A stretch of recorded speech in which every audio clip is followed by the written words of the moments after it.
Hello, അതെ, സുരഭില തന്നെ. ആരെ വേണം? രഘുനാഥൻ അങ്ങൊന്നും ഇവിടെ ഇല്ലല്ലോ. ഇന്നലെ രാവിലെ എറണാകുളത്തിന് പോയതാ. ആ, ഗോപിനാഥൻ അങ്ങുന്നുണ്ട്. വിളിക്കണോ? നല്ല ഉറക്കവാ. ആരാ സംസാരിക്കുന്നത്? ഇൻസ്പെക്ടർ റഹ്മാനാണോ? ഉടനെ വിളിക്കാം.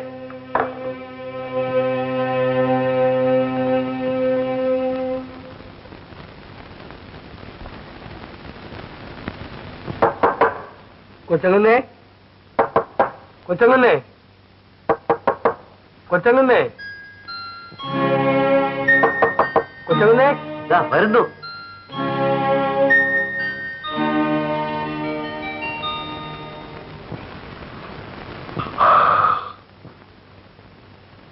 എന്താ? പോലീസ് സ്റ്റേഷനിൽ നിന്ന് ഫോണിൽ വിളിക്കുന്നു. പോലീസ് സ്റ്റേഷനിൽ നിന്നോ? അതും പുലർച്ചയ്ക്ക്? എന്നെ തന്നെയാണോ? വെല്ലിങ്ങന്നിന് ചോദിച്ചു, ഇല്ലെന്ന് ഞാൻ പറഞ്ഞു.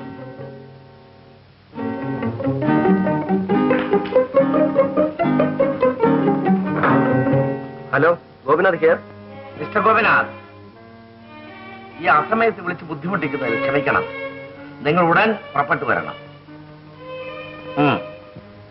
എറണാകുളം റോഡിൽ 10-ാം മൈലിൽ ഒരു പഴയ കെട്ടിടമുണ്ടല്ലോ. ആ സ്ഥലം SI അവിടെ ഉണ്ടായിരിക്കും. ആവശ്യം അവിടെ വരുമ്പോൾ മനസ്സിലാകും.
ചേട്ടന്റെ കാറ് വരൂ.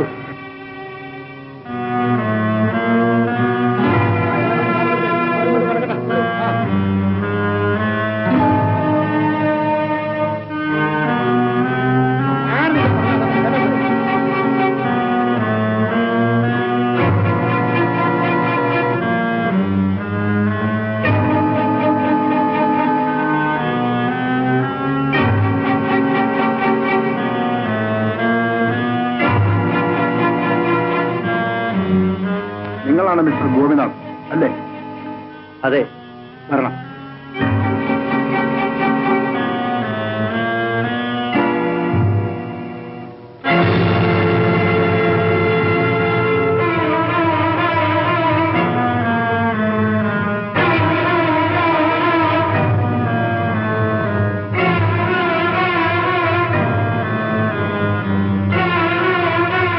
അല്ല, ഇതെന്റെ ചേട്ടനല്ല. എന്റെ ചേട്ടൻ ഇങ്ങനെ ഒരു ഗതി നേരിട്ടില്ല.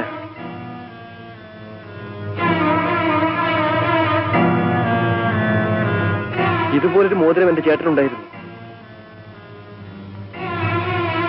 ഇത് കാറിന്റെ ഫ്രണ്ട് സീറ്റിൽ കിടന്നതാണ്.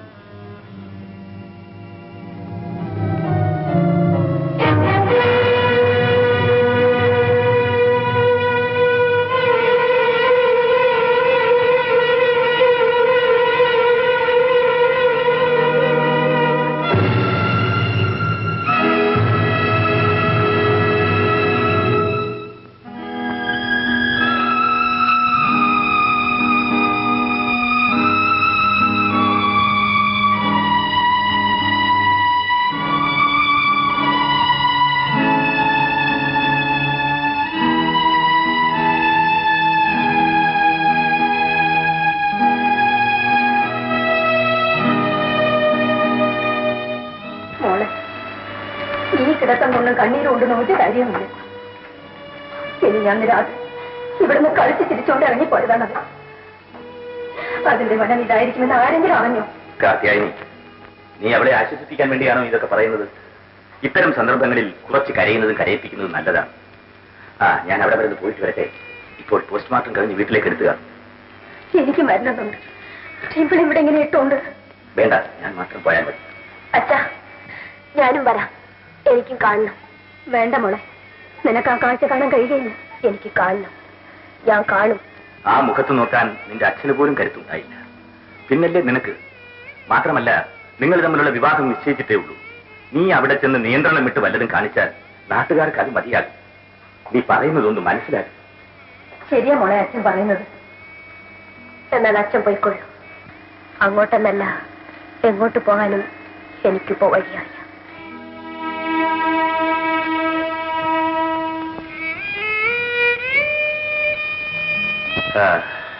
ശരി, നീ വേഗം ഒരുങ്ങിക്കോ. അത്യായി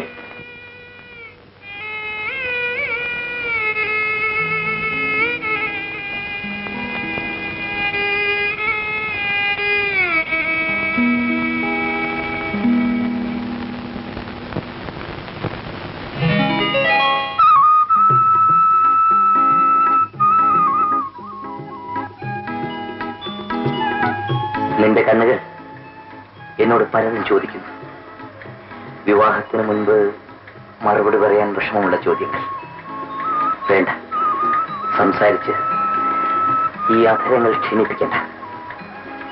അറിയാൻ ആഗ്രഹിക്കുന്ന കാര്യം ഞാൻ അങ്ങോട്ട് പറയാം. അടുത്ത ശുഭമുഹൂർത്തത്തിന്റെ ആദ്യത്തെ നിമിഷത്തിൽ ഈ കഴുത്തിൽ ഞാൻ താടി കെട്ടും.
അയാൾക്ക് ഇങ്ങനെ തോന്നാൻ എന്ത് പറ്റി?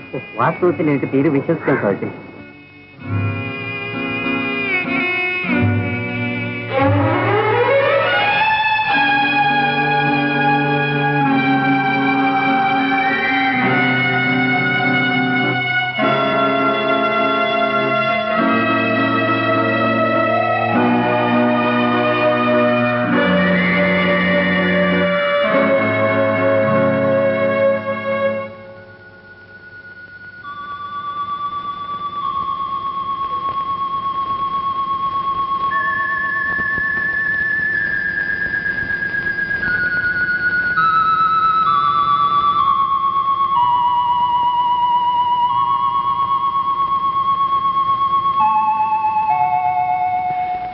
ഈശ്വരൻ പോലും ഇത് വിചാരിച്ചു കാണില്ല.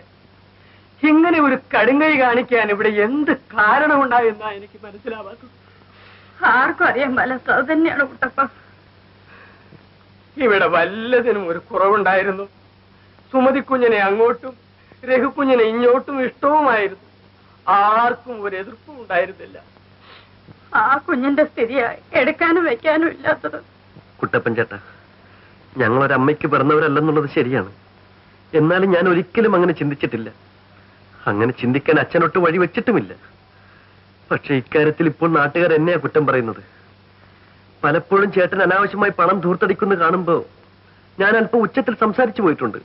ചേട്ടാനുജന്മാര് തമ്മിലാകുമ്പോ അതൊക്കെ കാണും. പിന്നെ വലുതും പറയണമെന്നുള്ളവര് അത് പറയുകയും ചെയ്യും. ശരിയാണ്, ആരെന്ത് പറഞ്ഞാലും അത് കേട്ടോണ്ടിരിക്കാനുള്ള ന്യായമേ എനിക്കുന്നുള്ളൂ. കാര്യം കേട്ടപ്പോഴേ എനിക്കൊരു സംശയമുള്ളത് ഞാൻ പറയട്ടെ. ഇതിന്റെ പിന്നെ വല്ല രഹസ്യം ഉണ്ടെങ്കിൽ ആ സുമതി കുഞ്ഞ് അത് അറിയാതിരിക്കില്ല. ഞാൻ പറഞ്ഞത് വിട്ടിട്ടായോ?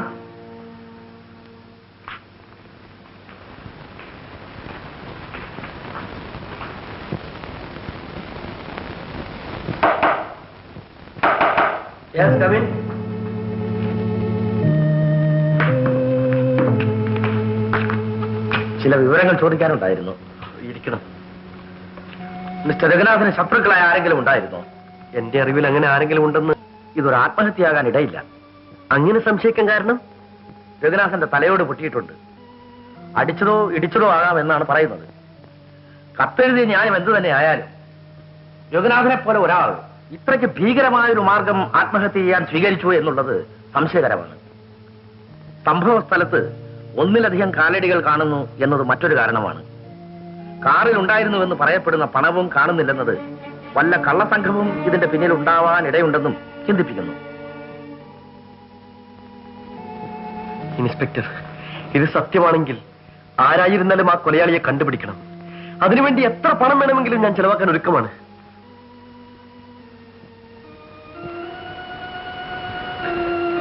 വരൂ ഇൻസ്പെക്ടർ.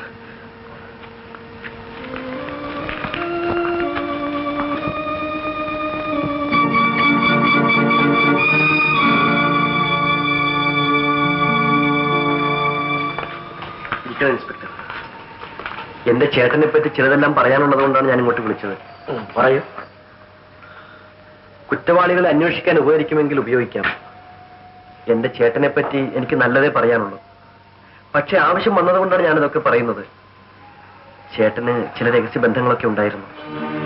എന്റെ ചേട്ടനായിപ്പോയത് കൊണ്ട് ഇതൊക്കെ കണ്ടില്ലെന്ന് നടിക്കാൻ എനിക്ക് കഴിഞ്ഞിരുന്നുള്ളൂ. ഇല്ല, ഞാനതൊന്നും പറയുന്നില്ല. ആത്മഹത്യ ആയാലും വധിക്കപ്പെട്ടതായാലും നല്ല പേരോടുകൂടിയാണ് എന്റെ ചേട്ടൻ പോയത്. ആ പേര് കളങ്കപ്പെടുത്തരുത്. ഞങ്ങളെ സഹായിക്കും മിസ്റ്റർ ഗോപിനാഥ്. മരിച്ചവർക്ക് മാപ്പ് കൊടുക്കുന്നവരാണ് നമ്മുടെ നാട്ടുകാർ. പക്ഷേ ചേട്ടന്റെ സൽപ്പേരിനെ ചൊല്ലി കുറ്റവാളിക്ക് മാപ്പ് കൊടുത്തുകൂടാ. പറയൂ. പറയാം.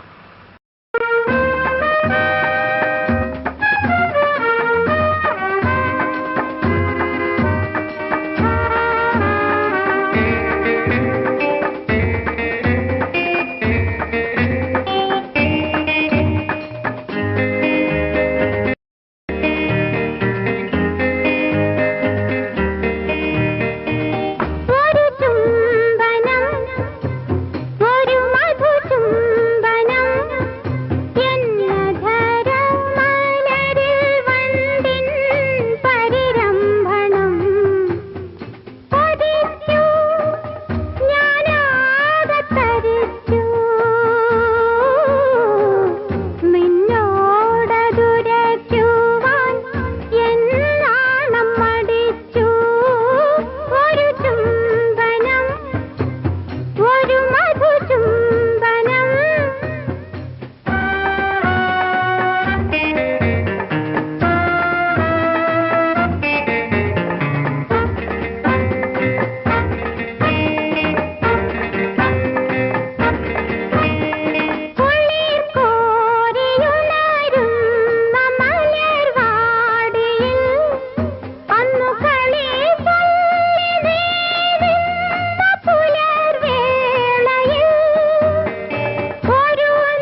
ഒരുപാട് താമസിച്ചോ?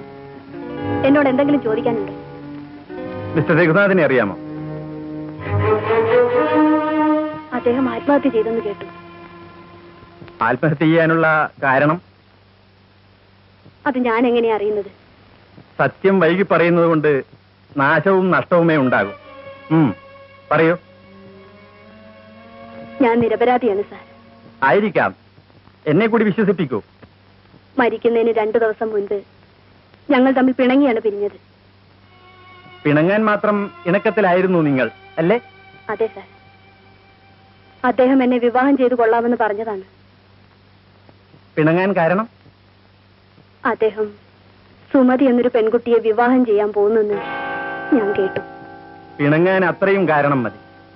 പക്ഷേ ആത്മഹത്യ ചെയ്യാൻ അത് മതിയാവുകയില്ലല്ലോ. എന്താ ഒന്നും മിണ്ടാത്തത്?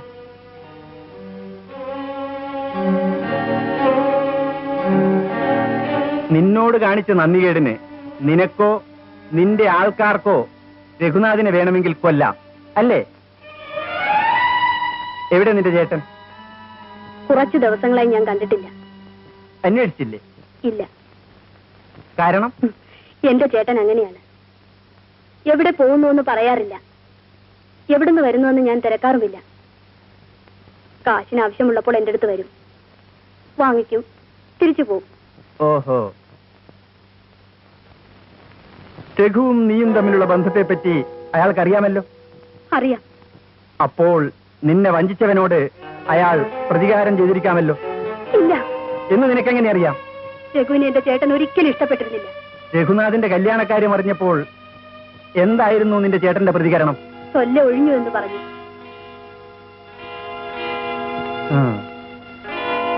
നിന്റെ ചേട്ടന്റെ ജോലി അറിഞ്ഞുകൂടാ.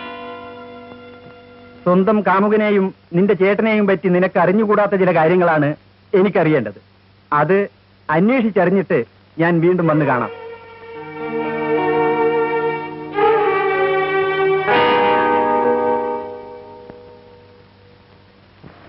ഇല്ല, എനിക്കിതൊന്നും വിശ്വസിക്കാൻ കഴിയുന്നില്ല.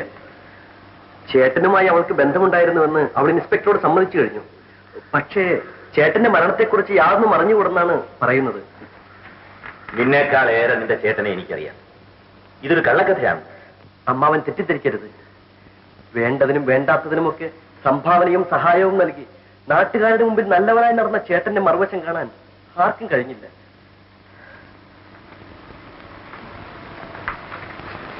ഈ കേസിനൊരു തുമ്പുണ്ടാവുകയാണെങ്കിൽ നാം മാത്രമല്ല അമ്മാവ, ഈ നാട്ടുകാർ കൂടെ അമ്പരക്കും. സുമതി കേൾക്ക്, ഇതൊന്നും പറയരുത്.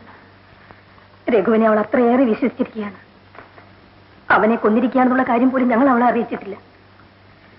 നല്ല കാലത്തിന് അവളിപ്പോൾ പത്രം നോക്കാനോ വായിക്കാനോ നിൽക്കാറില്ല. ഞാൻ സുമതി ഒന്ന് കണ്ടിട്ട് വരാം.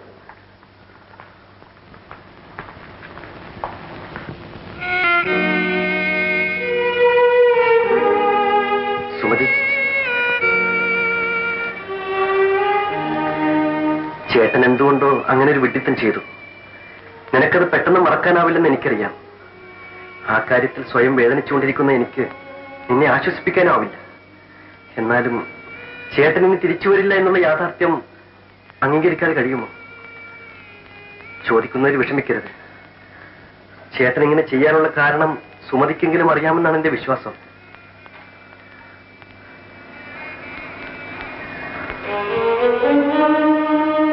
പറയൂ, നീയാണ് അതിന് കാരണമെന്ന് പറയാൻ മാത്രം ഞാനത്ര വിഡ്ഢിയല്ല. ഗോപിച്ചേട്ടാ, എന്നോട് സംസാരിക്കാതിരിക്കൂ. എന്നോടൊന്നും ചോദിക്കണ്ട. എനിക്കൊന്നും അറിഞ്ഞുകൂടാ. സുമതി, ദയവ് ചെയ്ത് അവിടെ നിന്നും പോകൂ. സുമതി, സുമതിയെ വിഷമിപ്പിക്കാൻ എനിക്ക് ആഗ്രഹമില്ല. ചേട്ടന്റെ മരണത്തിന്റെ പിന്നിൽ വലിയ രഹസ്യങ്ങളുണ്ടെന്നാണ് പറഞ്ഞു കേൾക്കുന്നത്. ഉണ്ടെങ്കിൽ അത് തെളിയിക്കാൻ സുമതിയുടെ സഹായം ആവശ്യമായി വരും. ഞാൻ പോകുന്നു.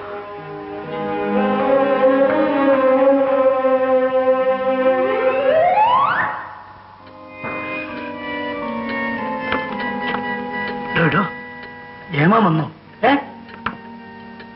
നാളെ ഗുഡ് മോർണിംഗ് സാർ.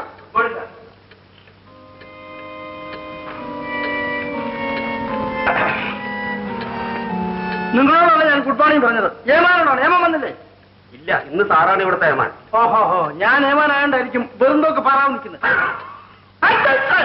ഉത്തരവ് ശരിക്കുന്നു.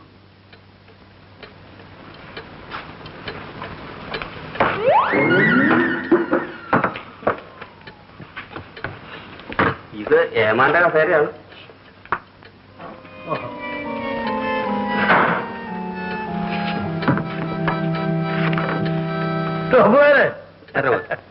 തന്നെ ഞാൻ ശകാരിച്ചത് സാറല്ല. ആ കളവ് കേസിലെ പ്രതിയുണ്ടല്ലോ, എന്തോ അവളുടെ പേര്? ലാവോ നിഴലോ വാവോ അമ്പിളി?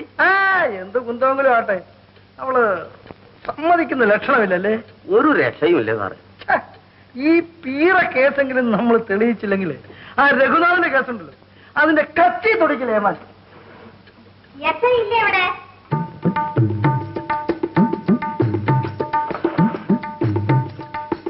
ഇരുന്നോ? കൂടെ വന്ന ഭർത്താവല്ലേ, വല്ലപ്പോഴേക്കും ഇങ്ങനെ അങ്ങനെ ഒന്ന് അടുത്തിരുത്തിക്കൂടെ? നിങ്ങൾ ഇരിക്കണം. കേട്ടോ മാധവിക്കുട്ടിയമ്മേ, ഞങ്ങൾ പഠിച്ച പണി 18 പയറ്റ് നോക്കും, എന്തായിട്ട് അവളെ കൂടെ സമ്മതിക്കുന്നില്ല. ഒരു പക്ഷെ അവൾ എടുത്തതല്ലെങ്കിലോ? അതാ സാറേ ഞാനും. നിങ്ങൾ ചെയ്യേണ്ട കാര്യം ഒന്നും ചെയ്ത് കാണത്തില്ല, പിന്നെ എങ്ങനെയാ അവള് സത്യം പറയാ? അല്ലെങ്കിലേ ആണുങ്ങളെ മയക്കാൻ വലിയ വിരുദുള്ളതാ. ഞാനൊരു കാര്യം പറയാം. അപ്പൊ പോയി അവളെ വിളിച്ചിറങ്ങി കൊണ്ടുവരണം. എന്റെ സാറേ സത്യം പറഞ്ഞാൽ ഇറങ്ങി വരണം. സത്യം അവള് പറഞ്ഞോളൂ, അതിനാ അവളെ ഇവിടെ കൊണ്ടുവന്നിരിക്കുന്ന. അമ്പിളി അമ്പിളി ഇവിടെ വല്ല അമാവാസയാണോ മറ്റേ വിളിക്കുന്നത്? പിന്നെ കൊച്ചിന് ഭാര്യ കൊടുക്കുമ്പോഴൊന്നും ചോദിച്ചാൽ അവള് സത്യം പറയത്തില്ല. കുഞ്ഞെ സത്യം പറയണം, നീ ആ മാല എടുത്തോ? അയ്യോ കഷ്ടം, അവള് കരയുന്നുണ്ടില്ലേ മാധവിക്കുട്ടിയമ്മേ? അവൾ എടുത്തിരിക്കില്ല കേട്ടോ. ഇല്ലെന്നേ, അവൾ എടുത്തിട്ടില്ല. നിങ്ങൾ എന്ത് വിവരക്കേടാ പറയുന്നേ മനുഷ്യ? അപ്പോഴേ ഇതുപോലെ കേസിനെ പറ്റി ഞാൻ പറയാം. ആ ഭാർഗവയുടെ കേസ് എന്തായി? അതിപ്പോ വാദി പ്രതിയായിരിക്കുന്നു. ആവണമല്ലോ. ഇലക്ഷൻ തോക്കുമെന്നറിഞ്ഞപ്പോൾ കൽപ്പിച്ചു കൂട്ടിയ ഒരു ഗർഭിണിയെ അയാള് വീട്ടുപടിക്കലിരുത്തി, അയാളെ ചീത്തയാക്കിയിട്ട് ഇയാൾക്ക് ജയിക്കാൻ. എന്നിട്ട് എന്ത് ഫലം? നമ്മുടെ ഏമാൻ അവളെ മുറ പോലെ അങ്ങ് ചോദിച്ചപ്പോ മുറ പോലെ അങ്ങ് ചോദിച്ചപ്പം അവള് കിളി പോലെ അങ്ങ് പറഞ്ഞു, ഒന്ന് ഏമാന്നെ എനിക്ക് ഗർഭമില്ല, ഞാൻ മച്ചിയാണ്, ആ ഭാർഗവം പിള്ള പണം തന്ന് എന്നെ കൊണ്ട് പറയിപ്പിച്ചതാണ് എന്ന്. എന്നിട്ട് എന്തുണ്ടായി?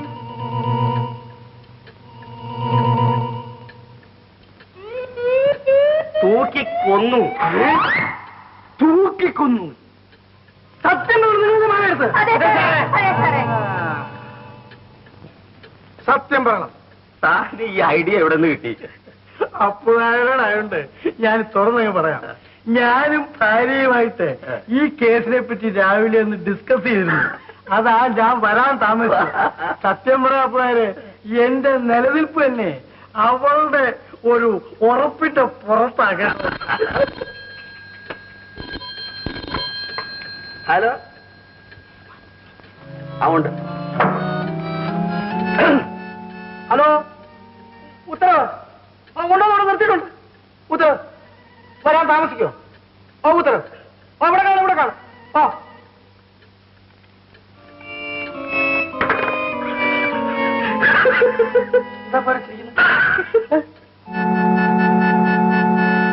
ഇതാരാ ഈ കുഷിയല്ലാത്ത ഈ പസ കോരി ഒഴിച്ചത്?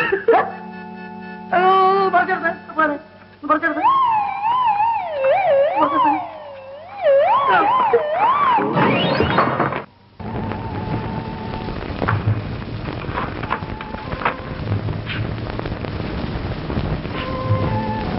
ഇത്രയും സാധനങ്ങൾ ഞങ്ങൾ കൊണ്ടുപോകണം. അത് ചേട്ടന്റെ സ്വകാര്യ ഡയറിയാണ്. ഇവയാണ് പ്രധാനമായും ഞങ്ങൾക്ക് ആവശ്യം. Please make it. ഏമാനെ, അവർക്ക് 2 അമ്മമാരായിരുന്നെങ്കിലും ഒരൊറ്റ അച്ഛനെ ഉണ്ടായിരുന്നുള്ളൂ എന്നുള്ളത് വാസ്തവം. ആ രക്തക്കൂറ് അവരുടെ സ്നേഹത്തിലും ഉണ്ടായിരുന്നു. അതിനുശേഷം അവർ തമ്മിൽ കാണുകയോ സംസാരിക്കുകയോ ചെയ്തോന്ന് അന്ന് രാത്രി കുട്ടപ്പനല്ലേ അവർക്ക് ചോറ് വിളമ്പി കൊടുത്തത്? എന്തൊരു സ്നേഹമായിരുന്നു. മല പോലെ വന്നത് മഞ്ഞ് പോലെ ആയി എന്ന് പറഞ്ഞ പോലെ തോന്നി കുട്ടപ്പന്. ശരി, പോയിക്കോളൂ. ആവശ്യമുള്ളപ്പോൾ വിളിപ്പിക്കാം. വിളിച്ചില്ലെങ്കിലും ഇങ്ങോട്ടായതുകൊണ്ട് വന്നോളാം.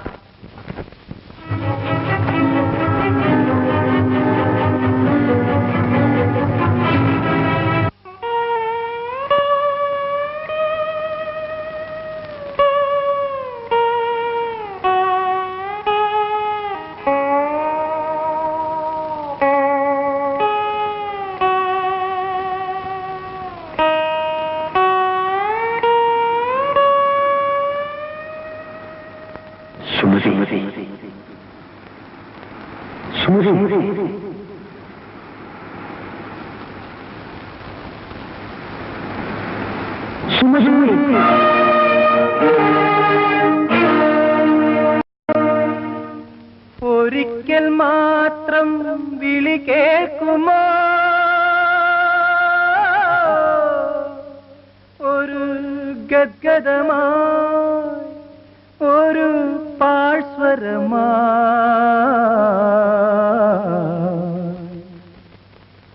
ഒഴുകി വരുന്നു ഞാൻ.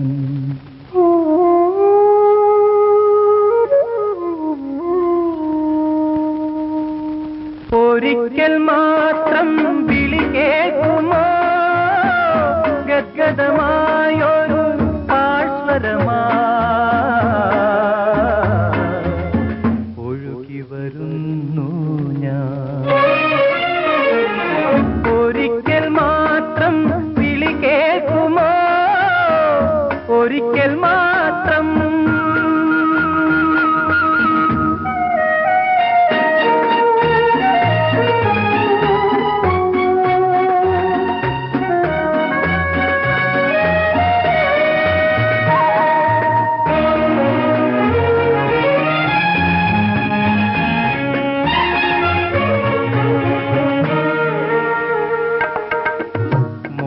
മരീചിക തേടിയലഞ്ഞു ശോകത്തിൻ മരുഭൂവിൽ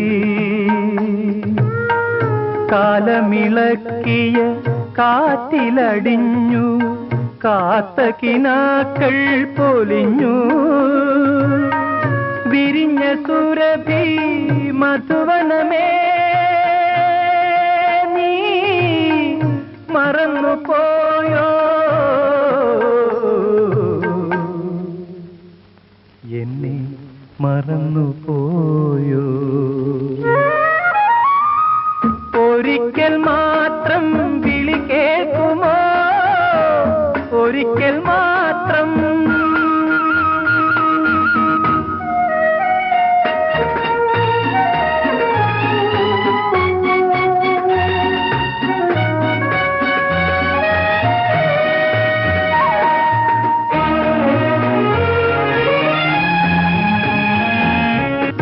ഓർമ്മകൾ നീർത്തിയ ചന്ദന വിരിയിൽ ഓമനയെന്നുമുറങ്ങി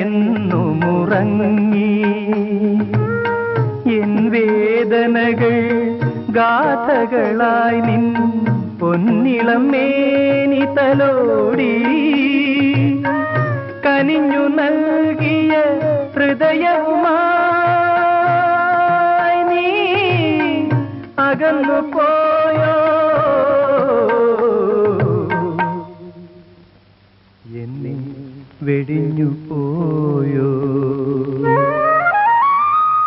ഒരിക്കൽ മാത്രം വിളി കേൾക്കുമോ ഗദ്ഗദമായൊരു പാഴ്സ്വരമായി ഒഴുകി വരുന്നു ഞാൻ. ഒരിക്കൽ മാത്രം വിളി കേൾക്കുമോ ഒരിക്കൽ മാത്രം.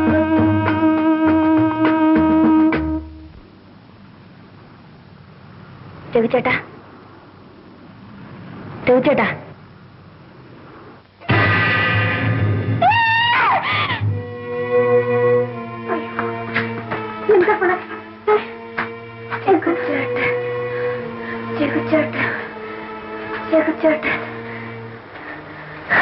അയ്യോ ഒന്ന് ഡോക്ടറെ വിളിക്കൂ.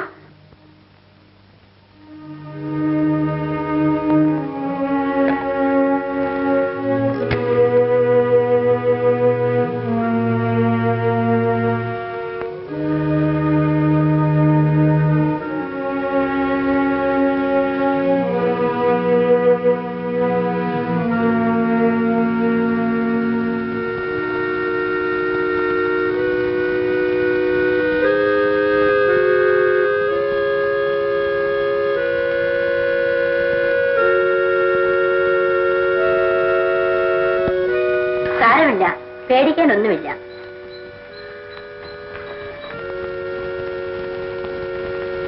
മിസ്റ്റർ മേനോൻ, മകളുടെ ശാരീരികമായ അസ്വസ്ഥത്തെക്കുറിച്ച് ഉത്കണ്ഠയ്ക്ക് അവകാശമില്ല. പെട്ടെന്നുണ്ടായ ഈ ആഘാതത്തിൽ നിന്നും അവളെ രക്ഷിക്കണം. അതിന് ഔഷധത്തെക്കാൾ ഫലം ചെയ്യുക നമ്മുടെ പ്രവൃത്തികളാണ്. ഞങ്ങൾ എന്ത് ചെയ്യണം ഡോക്ടർ? രഘുവിനെ ദഹിപ്പിച്ച ചിതയിൽ വീണ് അവളെ മനസ്സ് വേവുകയാണ്. അവൾക്കിപ്പോ ജീവിതത്തെപ്പറ്റി അശേഷം ചിന്തയില്ല മിസ്റ്റർ മേനോൻ. കുറച്ച് ദിവസങ്ങളായി അവൾ ആരോടും സംസാരിക്കുന്നത് പോലുമില്ല. അവളിപ്പോൾ ഇഷ്ടപ്പെടുകയില്ലായിരിക്കും. എന്നാലും എതിർക്കാൻ തോന്നാത്ത വിധത്തിലുള്ള ഒരു യുവാവിനെ അവളെ മുൻപിൽ കൊണ്ട് നിർത്താമോ? എന്ന് പറഞ്ഞാൽ അവളെ ശരിക്കും മനസ്സിലാക്കാൻ കഴിവുള്ള ഒരാളെ. വിവാഹകാര്യമാണോ ഡോക്ടർ പറയുന്നത്? അതെ, പക്ഷെ അടിച്ചേൽപ്പിക്കരുത്. ആലോചിക്കൂ. ഞാൻ രാത്രി വീണ്ടും ഈ വഴിക്ക് വരാം. ശരി ഡോക്ടർ.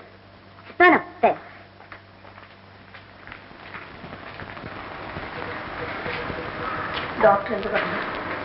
പറ്റിയ ഒരാൾക്ക് അവളെ ഉടനെ വിവാഹം ചെയ്തു കൊടുക്കാൻ. അവൾ അതിന് സമ്മതിക്കുമോ? ആരായാലും അവൾക്കത് ഇഷ്ടമാവണ്ടേ? അവളുടെ ഇഷ്ടം മാത്രമല്ല ഇവിടെ പ്രധാനം, അവളെ ഇഷ്ടപ്പെടുന്ന ഒരാളിനെ കിട്ടുന്നതാണ്. രഘുവിന്റെ പേര് ചേർത്ത് നിന്റെ മോളെ ഈ നാട്ടുകാർ മുദ്രകുത്തി വിട്ടതല്ലേ? അത് നമുക്ക് പെട്ടെന്ന് മായ്ച്ചു കളയാൻ പറ്റും. അപ്പൊ പിന്നെ എന്താ ചെയ്യാ?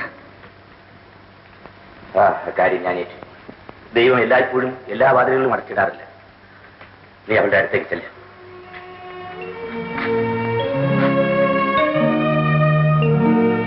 ചേട്ടനെ പോലെ അങ്ങയെ അമ്മാവ എന്ന് വിളിക്കാൻ എനിക്ക് അവകാശം കുറയും. എന്നാലും ഞാൻ വിളിക്കട്ടെ. അമ്മാവ, സുമതിയെ വിവാഹം ചെയ്യുക എന്ന തെറ്റ് ഞാൻ ചെയ്യുകയില്ല. ചേട്ടൻ ജീവിച്ചിരിപ്പുണ്ടെങ്കിൽ അതൊരു തെറ്റാണെന്ന് പറയാം. എന്നാലും സുമതി ചേട്ടന് മനസ്സ് കൊടുത്തവളാണ്. അതിന്റെ പേരിൽ സുമതിയെ തലമുട്ടയടിപ്പിച്ച് വീട്ടിലിരുത്തണമെന്നാണോ ഗോപി പറയുന്നത്? അങ്ങനെ ഞാൻ പറഞ്ഞില്ല.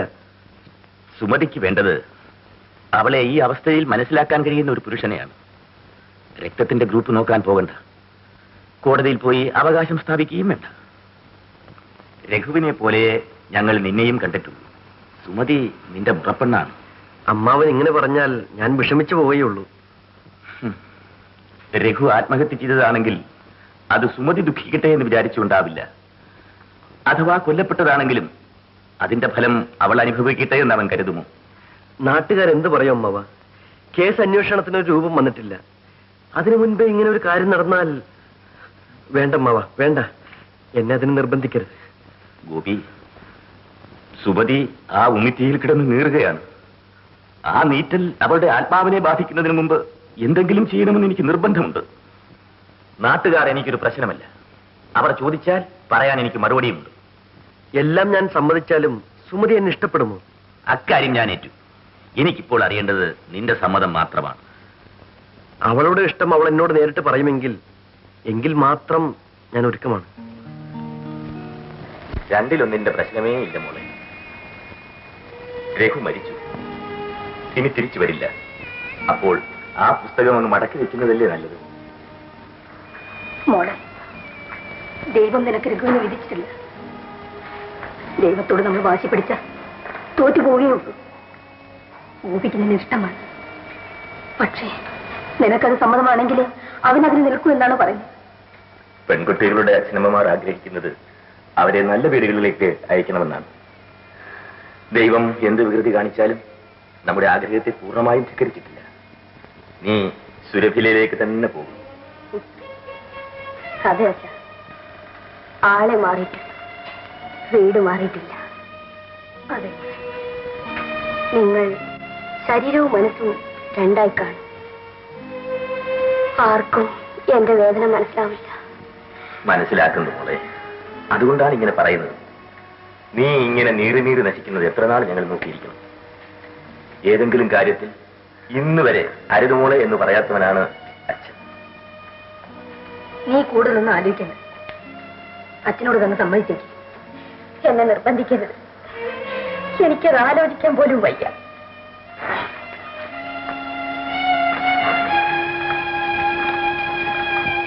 മോളെ, നിന്നെ വേദനിപ്പിക്കണമെന്ന് ഞങ്ങൾക്ക് വിചാരം ഉണ്ടായിട്ടാണോ? കാർത്തിയാനി, നീ അവളോട് പറഞ്ഞേക്ക്. ഞാൻ ഈ വിവാഹം തീരുമാനിക്കാനും നടത്താനും പോവുകയാണ്. അച്ഛാ,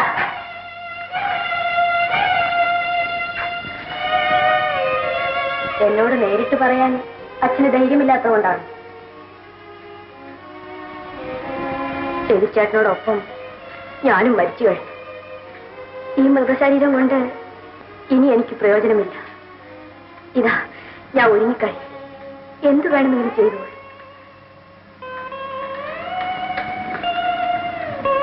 അമ്മേ, ഗോപിച്ചേട്ടനോട് വരാൻ പറയൂ. എന്റെ സമ്മതം ഞാൻ അറിയിക്കാം.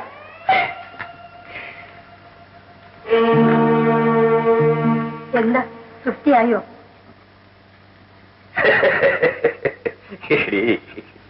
നിന്റെ മോൾ അങ്ങനെ പറഞ്ഞില്ലെങ്കിലേ എനിക്ക് അത്ഭുതമുള്ളൂ. ഞാൻ പെട്ടെന്ന് അങ്ങ് ചത്തെന്ന് വെച്ചു. അപ്പോൾ നീ പറയുമോ നന്നായി, ഇപ്പോഴെങ്കിലും മനുഷ്യന് സ്വസ്ഥമായി കഴിഞ്ഞുകൂടാമല്ലോ? നിങ്ങൾ എന്താണ് ഈ പറയുന്നത്? തമാശയാണോ ഭ്രാന്താണോ? നിന്റെ മോളെ കല്യാണം കഴിയുമ്പോ ഈ ദുഃഖവും വാശിയും ഒക്കെ മാറും എന്ന് മാത്രമേ പറയാൻ അർത്ഥമുള്ളൂ. മനസ്സിലായോ?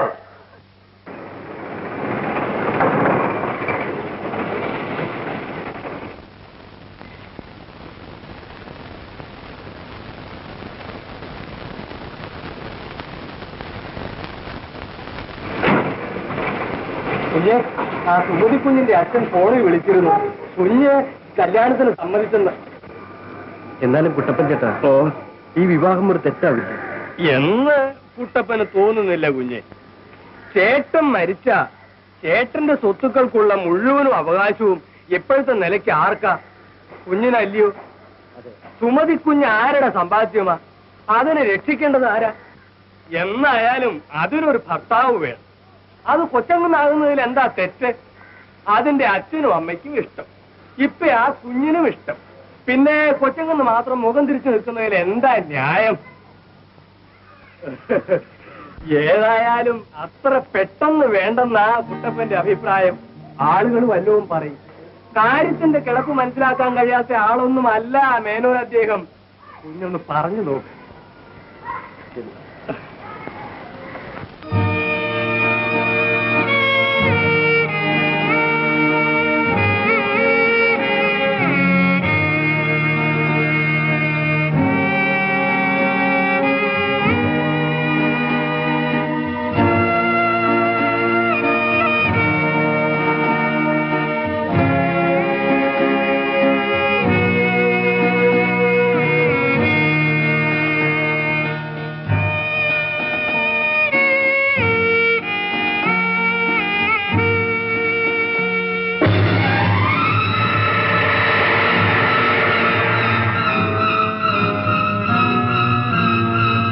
സുമതി, എനിക്ക് നശിച്ചു നിൽക്കാൻ സമയമായില്ലേ? കാർ റെഡിയായി കാർ കിടപ്പുണ്ട്, വേഗം ചെല്ലു.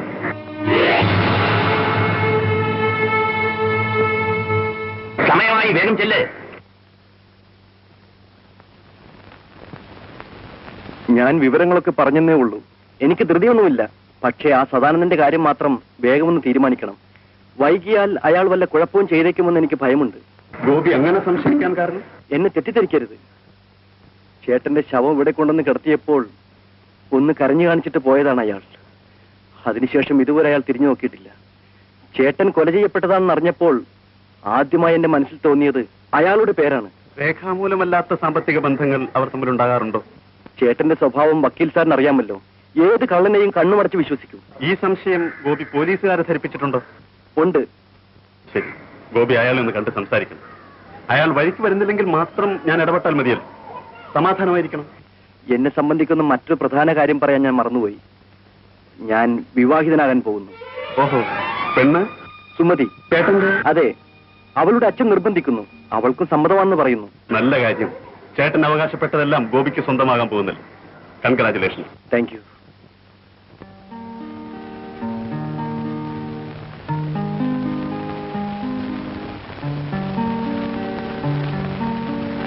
എന്ത് പറ്റി? വണ്ടി കേടായി. ഞാൻ പോയി ടാക്സി വിളിച്ചിട്ട് വരാം.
സദാനന്ദൻ, 2 വഴിയേ നമ്മുടെ മുന്നിലുള്ളൂ. ഒന്ന്, ചേട്ടന്റെ പാർട്ട്ണർഷിപ്പ് എന്റെ പേർക്ക് മാറ്റുക. അല്ലെങ്കിൽ ചേട്ടന്റെ ഷെയറിന്റെ വില നിശ്ചയിച്ച് ആ തുക എനിക്ക് തരിക. അതിൽ രണ്ടാമത്തെ വഴിയാണ് നല്ലതെന്ന് എനിക്ക് തോന്നുന്നു.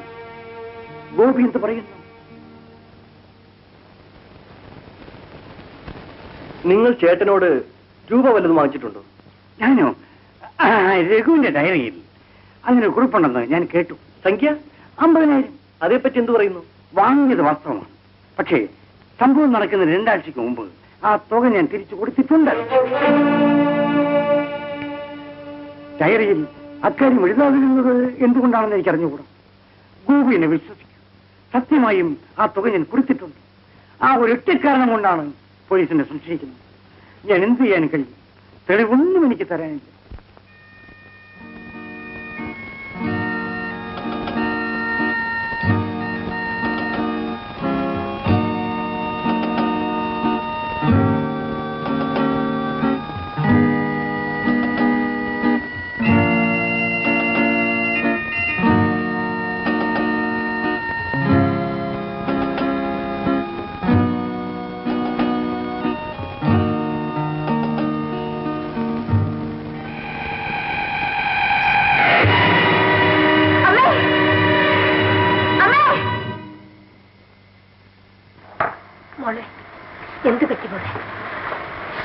എന്ത് പറ്റിയെന്ന് പറയൂ. ഞാൻ പറഞ്ഞില്ലേ അമ്മേ, ആ ആൾ ഇപ്പോ ഈ ജനലിന്റെ അടുത്ത് വന്നിരുന്നു. നീ എന്തിനാ ഈ ജനലൊക്കെ തുറന്നിട്ട് കിടക്കുന്നത്? ആരെ പോലെ തോന്നി മോളെ നിനക്ക്?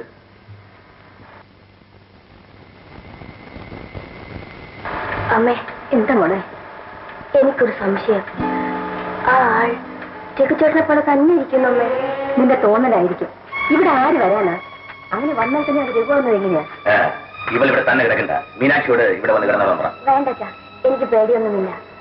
ഞാനെന്നാൽ ജനൽ അടച്ചേക്കാം. വേണ്ടച്ചാ, ഞാൻ അടുത്തോളാം.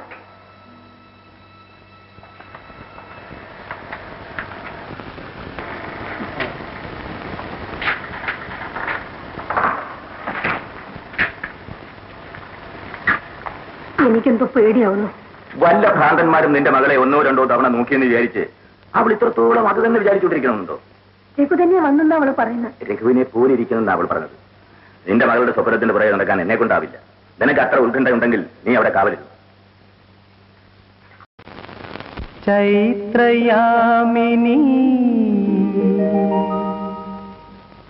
ചന്ദ്രികയാലൊരു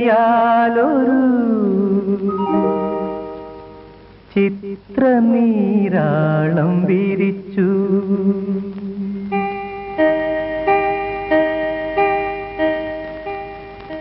ചൈത്രയാമിനി ചന്ദ്രികയാലൊരു ചിത്രനീരാളം വിരിച്ചു. ഇന്ദീവരമിഴി എൻ തമ്പുരുവിൽ ഹിന്ദോളരാഗം തുടിച്ചു. ചൈത്രയാമിനി ചന്ദ്രികയാലൊരു ചിത്രനീരാളം വിരിച്ചു. ഇന്ദീവരമിഴി എൻ തമ്പുരുവിൽ ഹിന്ദോളരാഗം തുടിച്ചു.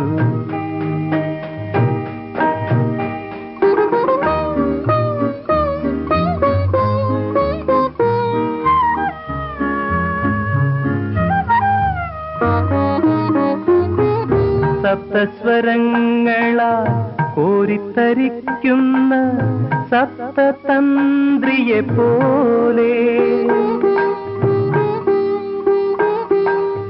സപ്തസ്വരങ്ങളാ കോരിത്തരിക്കുന്ന സപ്തതന്ത്രിയെ പോലെ.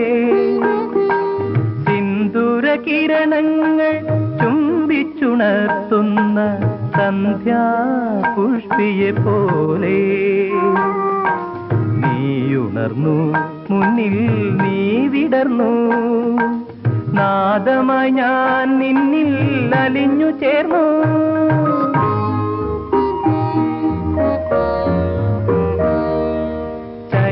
ചൈത്രയാമിനി ചന്ദ്രികയാലൊരു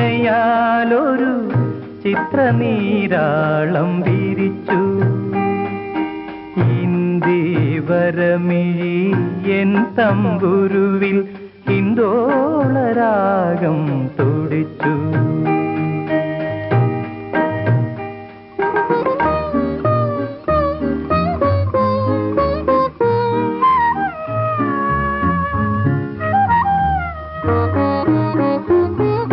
ഇന്ദ്രനീലാഭയിൽ മാനത്തു നീന്തുന്നു സാന്ദ്രമേഘരഥങ്ങൾ.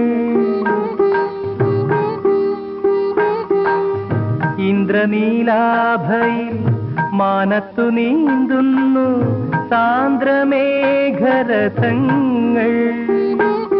ശൃംഗാരദീപങ്ങൾ നിറമാല തീർക്കുന്നു നിന്നേത്ര ഗോപുര നടയിൽ. നമുക്കുയരാം ഒന്നായി പുണർന്നൊഴുകാം, മേഘങ്ങളായി വാനിൽ അലിഞ്ഞു ചേരാം.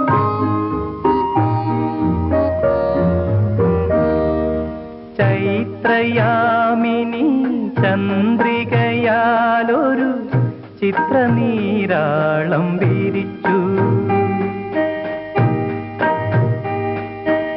ഇന്ദീവരമിഴി എൻ തമ്പുരുവിൽ ഹിന്ദോളരാഗം തുടിച്ചു.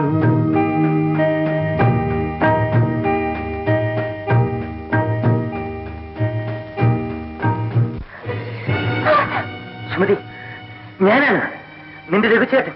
ഇതാ നോക്കൂ. അല്ല അല്ല, അദ്ദേഹം മരിച്ചു, ആത്മഹത്യ ചെയ്തു. ഇല്ല സുമതി, ഞാൻ ഒരിക്കലും ആത്മഹത്യ ചെയ്തിട്ടില്ല. എന്നെ കൊന്നതാണ്.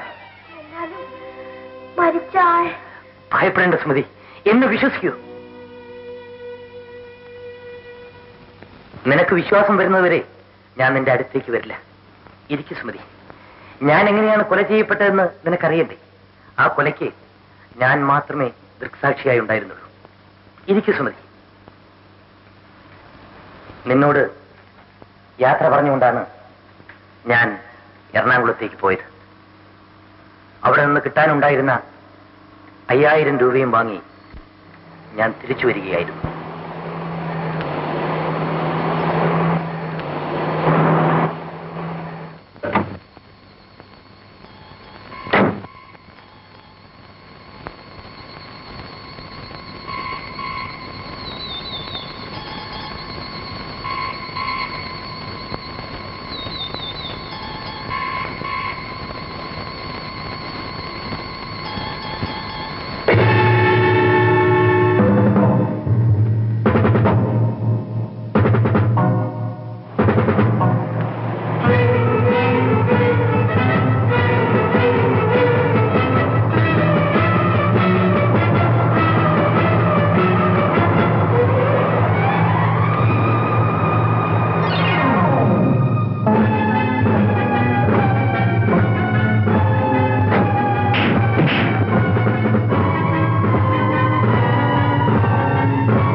ശബ്ദിച്ചാൽ ആ ശബ്ദമടങ്ങുന്നതിന് മുമ്പ് നിന്റെ കുടൽ പുറത്തായിരിക്കും.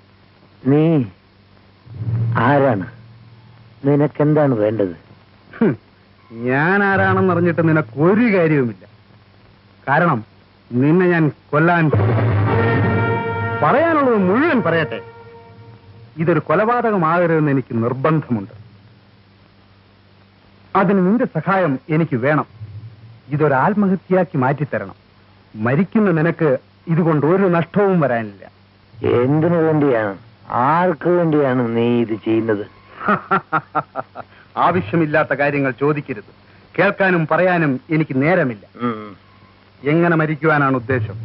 ആത്മഹത്യ ചെയ്യുന്നോ അല്ല കൊല ചെയ്യപ്പെടുന്നോ?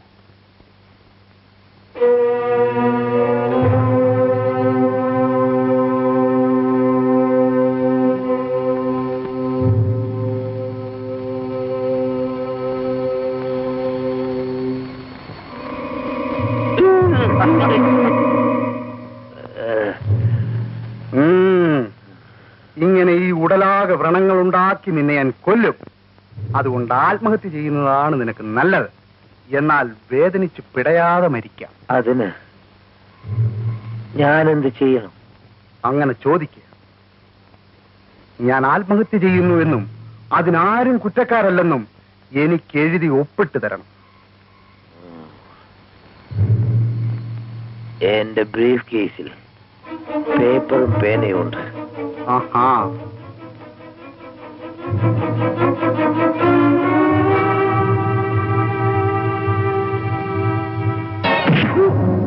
എടാ, മരിക്കാൻ നേരത്തെങ്കിലും മനുഷ്യൻ ബുദ്ധി കാണിക്കണം. ഒരാത്മഹത്യയുടെ സൗകര്യത്തോടു കൂടി നിന്നെ കൊല്ലാമെന്ന് വിചാരിച്ചപ്പോൾ നിനക്കത് വേണ്ട.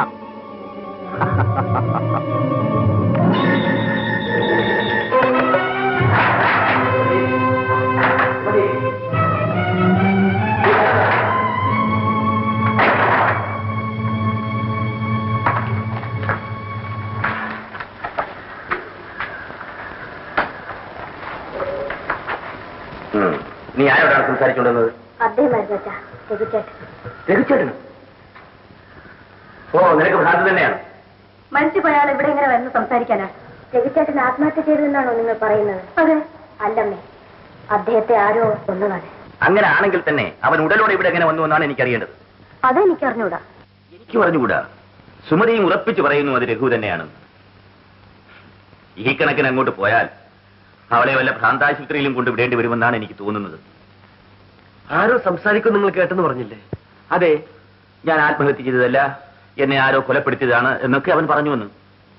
എന്തായാലും ഇതിന്റെ പിന്നിൽ അപകടമുണ്ട്. പോലീസിൽ അറിയിച്ച് അവനെ പിടിക്കാൻ ഏർപ്പാട് ചെയ്യണം. അതെ, നിനക്ക് പ്രേതങ്ങളെ പറ്റി വിശ്വാസമുണ്ടോ? കൊല ചെയ്യപ്പെട്ടവരുടെ ആത്മാവുകൾ മോചനം കിട്ടാതെ ഇങ്ങനെ അലഞ്ഞു തിരിഞ്ഞു നടക്കുന്നതായി നീ കേട്ടിട്ടുണ്ടോ?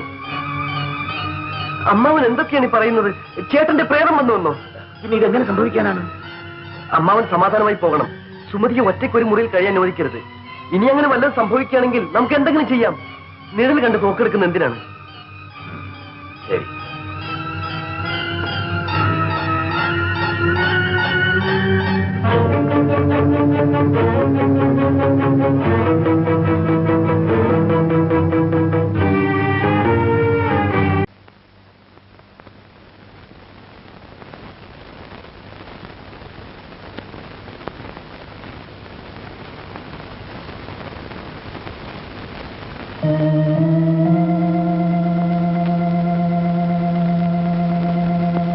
നിനക്ക് പ്രേതങ്ങളെ പറ്റി വിശ്വാസമുണ്ടോ?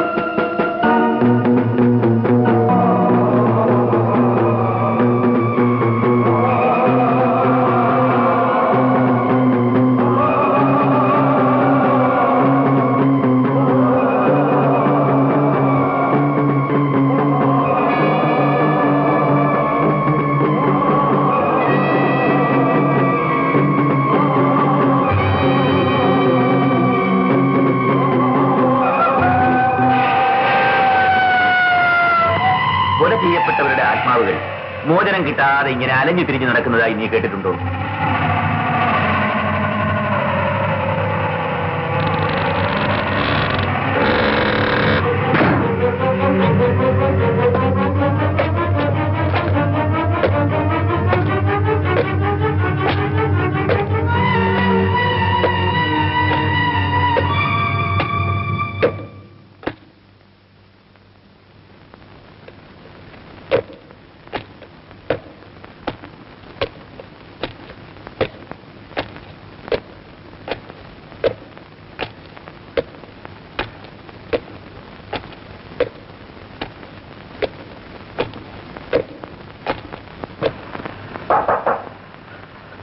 ആരാ ആരാണ്?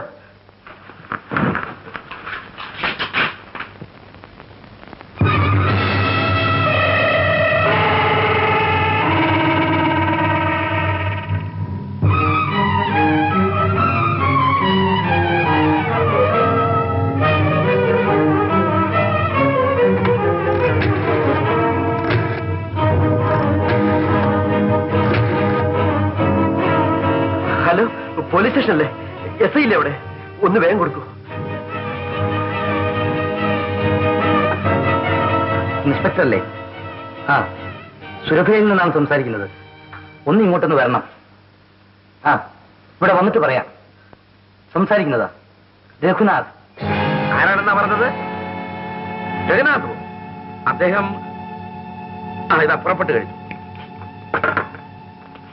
നീ എന്റെ ചേട്ടനല്ല, കടന്നു പോകുന്നു പുറത്ത്. എന്റെ കണ്ണുകൾക്ക് വല്ല കുഴപ്പമുണ്ടോ? ഇല്ല, എന്റെ ചേട്ടന്റെ പട്ടതയ്ക്ക് തീ കൊടുത്തത് ഈ കൈകളാണ്. ആ ശവം കത്തി ചാമ്പലാവുന്നത് കണ്ട കണ്ണുകളാണിത്. ഇയാൾ മാറാട്ടോടെ നടപ്പില്ല. പോകുന്നു പുറത്ത്. ഇതാ ഒരുത്തൻ ചേട്ടനാണെന്ന് പറഞ്ഞ് കയറി വന്നിരിക്കുന്നു. കുട്ടപ്പച്ചേട്ടനും പാർവമ്മയും അടുത്തേക്ക് വരൂ. ഭയപ്പെടണ്ട, എന്നെ നോക്കൂ, ഇത് ഞാനാണ്.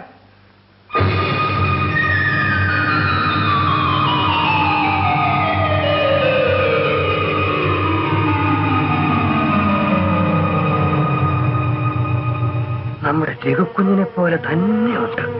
അതെ അതെ, അതുപോലെ തന്നെയുണ്ട്. ഇനി വല്ല പ്രേതവും പറ്റിയാണോ? അല്ല പാർവമ്മേ, എന്റെ കൈയൊന്ന് തൊട്ട് നോക്കൂ. പ്രേതത്തിന് ഉടലുണ്ടാവുമോ? കുട്ടപ്പനൊന്ന് തൊട്ട് നോക്ക. അതേ കുട്ടപ്പൻ ചേട്ടാ, ഞാൻ രഘുവാണ്. രഘുക്കുഞ്ഞിന്റെ ശവം ദഹിപ്പിക്കാൻ ചിതയൊരുക്കി എന്നോടാണോ ഈ പറയുന്നത്? ഈ നാട്ടുകാർ പോലീസുകാർ നിങ്ങളെ വിശ്വസിക്കുകയില്ല. ഈ വേഷം കെട്ടിയതിന്റെ ഉദ്ദേശം എന്താണ്?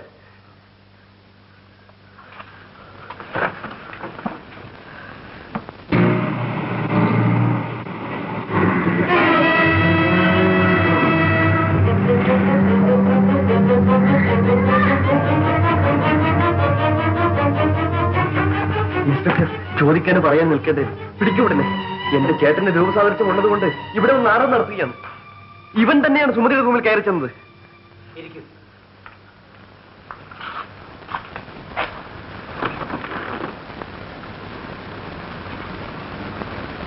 രഘു ഒരു കത്തെഴുതി വെച്ച് ആത്മഹത്യ ചെയ്തു. ഞാനോ? ആത്മഹത്യയോ? എന്ത് വിഡിത്തമാണ് ഈ പറയുന്നത്? പെട്രോൾ ഒഴിച്ചു വെന്തു മരിച്ച നിലയിലാണ് ശവം കണ്ടെത്തിയത്. എന്റെയോ? നിങ്ങളുടെ അല്ല, എന്റെ ചേട്ടന്റെ.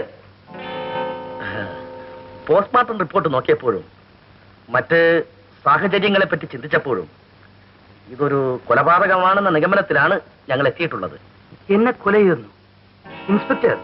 ദഹിപ്പിച്ചെങ്കിൽ ഇപ്പോൾ ഞാൻ എങ്ങനെ ഇവിടെ എത്തി? അതാണ് ഞങ്ങൾക്കും അറിയേണ്ടത്. രഘുവിന്റെ കാർ അവിടെ റോഡ് വക്കിൽ കിടപ്പുണ്ടായിരുന്നു. എന്റെ കാറോ? എന്റെ കാറ് ഞാനിവിടെ ഷെഡിൽ നിർത്തിയിട്ടാണ് പോയത്. എങ്ങോട്ട്? പെട്ടെന്നൊരു ഭ്രാന്ത് പോലെ എനിക്ക് തോന്നി. ആരും അറിയാതെ എവിടെയെങ്കിലും പോയി കുറച്ച് ദിവസം താമസിക്കണമെന്ന്. അങ്ങനെ ഇത്രയും നാൾ കാശ്മീരിൽ പോയി താമസിച്ചു. മതിയെന്ന് തോന്നിയപ്പോ തിരിച്ചു പോന്നു. കള്ളം, എല്ലാം പച്ചക്കള്ളം. ഇൻസ്പെക്ടർ, യാതൊരു കാരണവശാലും വിട്ടുകളയരുത്. എന്റെ ചേട്ടന്റെ സ്വത്തുക്കൾ അപഹരിച്ചെടുക്കാനുള്ള ഗൂഢതന്ത്രം ഇതിന് പിന്നിൽ ഉണ്ടാവണം.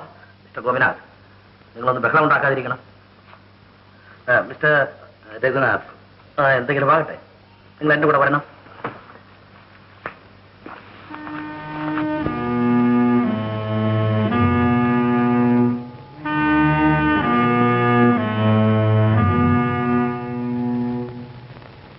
കുഞ്ഞെ, എന്തൊക്കെയാണിത്? പോലീസ് സ്റ്റേഷനിൽ എത്തിയാൽ ഇതെല്ലാം തെളിഞ്ഞുള്ളൂ. എന്നാലും എന്നെയും പാർവമ്മയും കണ്ടപ്പോൾ ഒരു സംശയവും കൂടാതെ പേര് വിളിച്ചല്ലോ. അതെല്ലാം അന്വേഷിച്ച് പഠിച്ചിട്ടല്ല അവൻ ഇങ്ങോട്ട് വരുമോ? ശബ്ദം പോലും രഘുക്കുഞ്ഞിന്റെ പോലെ ഇരിക്കുന്നു. അതാ ഞാനും പറയുന്നത്.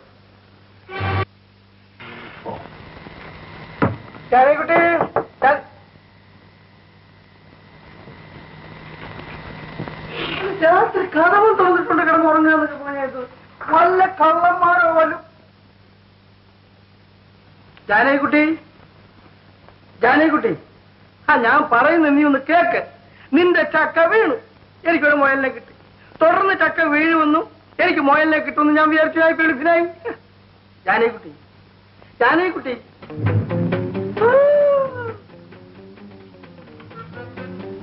രഘുനാഥ് പണവുമായി എറണാകുളത്തു നിന്നും തിരിച്ചു വരുന്നു. ആ വിവരം അറിഞ്ഞ ഒരുത്തൻ രഘുനാഥനെ വഴിക്ക് വെച്ച് പിടികൂടും. നിന്റെ ഭർത്താവാണ്. എന്റെ ഒരു നയാ പൈസ ഇല്ല. ഇല്ല, നിന്റെ കയ്യിൽ 1000കണക്കിന് പണമുണ്ട്.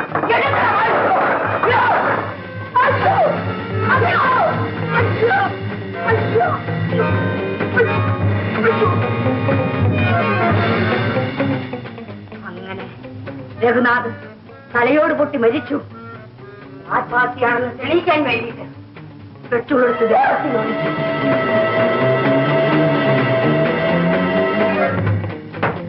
എന്നിട്ട് കളി കാര്യമായെന്ന് തോന്നുന്നല്ലോ. അയ്യോ എന്റെ പൊന്നെ, നീ എഴുന്നേറ്റ്. അയ്യോ ഒന്ന് എഴുന്നേറ്റ്.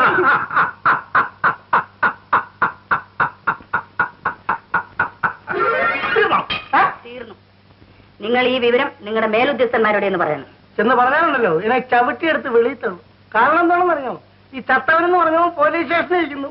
വല്യമാന്മാർ അവനെ ക്രാസ് ചെയ്തോണ്ടിരിക്കുക. ഓഹോ, അപ്പൊ നിങ്ങൾ എന്നെ മനഃപൂർവ്വം അപമാനിക്കായിരുന്നല്ലേ? രഘു കൊല്ലപ്പെട്ടെന്ന് പറഞ്ഞോണ്ടല്ലേ ഞാൻ ഇത്രയും തലപോഞ്ഞ് ആലോചിച്ചത്. ചത്തത് രഘു തന്നെ. അപ്പൊ ഈ വന്നിരിക്കുന്നത് വന്നതിന്റെ രഘു തന്നെ.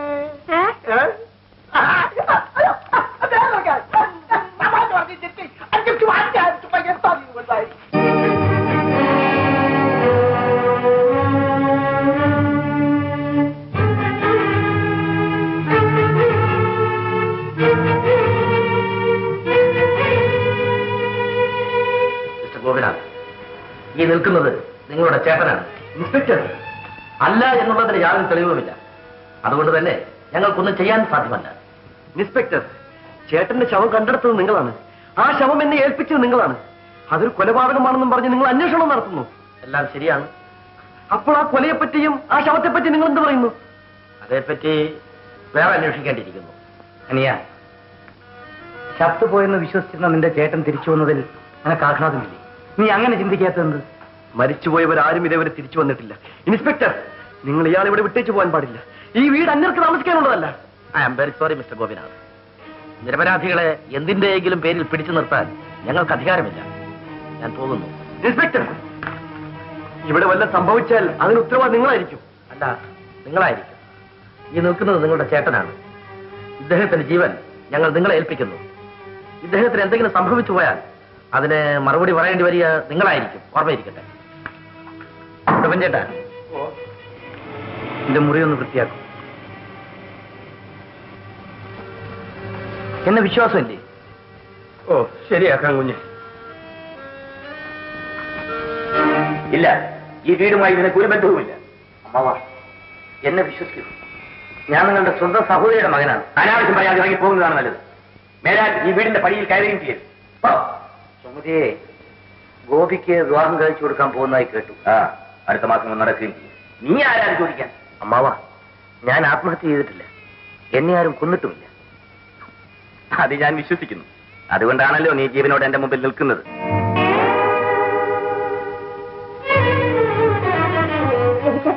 സുമതി, എടി, ഇത് നിന്റെ രഹിച്ചേട്ടനല്ല. വേഷന്മാർ നമ്മയെല്ലാം കൊള്ളയടിക്കാൻ വന്നവരാണ്. നീ ആരാണ് മോനെ? ഞാൻ ഇനി എങ്ങനെ നിങ്ങളെ പറഞ്ഞ് മനസ്സിലാക്കി തരും? അത് ഈ ജന്മം നിനക്ക് സാധ്യമല്ല. രവിച്ചേട്ടാ, ആരങ്ങയെ വിശ്വസിച്ചില്ലെങ്കിലും ഞാൻ വിശ്വസിക്കും. അതെ സാർ, പെറ്റ അമ്മയ്ക്കും സ്നേഹിക്കുന്ന പെണ്ണിനും തെറ്റുപറ്റില്ല. ഇത് രവിച്ചേട്ടൻ തന്നെയാണ്. അദ്ദേഹം ജീവിച്ചിരിക്കെ ഞാൻ മറ്റൊരാളെ വിവാഹം കഴിക്കില്ല.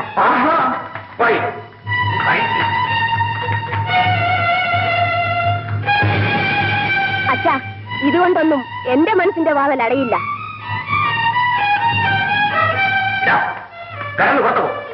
അമ്മാവ, ഇപ്പോൾ ഞാൻ പോകാം. ഇന്നല്ലെങ്കിൽ നാളെ ഞാനാണെന്ന് തെളിയിക്കാൻ വേണ്ടി ഇവിടെ വരുന്നു. എന്തൊക്കെയാണ് ഈശ്വരൻ ഞാൻ ഈ കേൾക്കുന്നത് കാണുന്നതൊക്കെ? അതെന്തെങ്കിലും ആകട്ടെ, നീ നിന്റെ മകളെ സൂക്ഷിക്കും. അല്ലെങ്കിൽ ഈ ആൾമാറാട്ടക്കാരന്റെ വലയിൽ അകപ്പെട്ട് നിനക്ക് നിന്റെ മകൾ നഷ്ടപ്പെട്ടെന്ന് വരും. കരുതിക്കും. ഇൻസ്പെക്ടർ, നിങ്ങളുടെ നിശബ്ദത അപകടകരമാണ്. ഞങ്ങൾ നിസ്സഹായരാണ്. എന്തെങ്കിലും തെളിവുകളില്ലാതെ നടപടിയെടുക്കുന്നത് എങ്ങനെയാണ്? കുറച്ച് പണത്തിന്റെ കാര്യമാണെങ്കിൽ പ്രശ്നമില്ല. പക്ഷേ എന്റെ മകളുടെ നേരെയാണ് അവന്റെ കൈ നീളുന്നത്. മിസ്റ്റർ രാധാകൃഷ്ണൻ, ഞാൻ ഗോപിയുടെ വക്കീലാണ്. അറിയാം. ഈ കഥാപാത്രം രഘുവാണെന്ന് തന്നെയാണോ നിങ്ങൾ വിശ്വസിക്കുന്നത്? അല്ലെന്ന് വിശ്വസിക്കാനും കഴിയുന്നില്ല. എങ്കിൽ ഞാൻ പറയാം. അയാൾക്ക് രഘുവുമായുള്ള രൂപസാദൃശ്യം ഉപയോഗിച്ച് ലാഭമുണ്ടാക്കുവാൻ ഇവരാസൂത്രണം ചെയ്ത പരിപാടി അനുസരിച്ചായിരിക്കും രഘുവിന്റെ കൊല നടന്നിരിക്കുക. അങ്ങനെ മാത്രമേ ഒരാൾക്ക് പെട്രോൾ ഒഴിച്ച് തീവച്ച് മറ്റൊരാളെ വികൃതമാക്കി കൊല്ലാനുള്ള ന്യായീകരണം ഉണ്ടാവൂ. അങ്ങനെ സംഭവിച്ചുകൂടായികയില്ല. പക്ഷേ വീട്ടിലും നാട്ടിലും രഘുവിനെ പോലെ ഇത്ര ഭംഗിയായി എങ്ങനെ അഭിനയിക്കാൻ കഴിയുന്നു?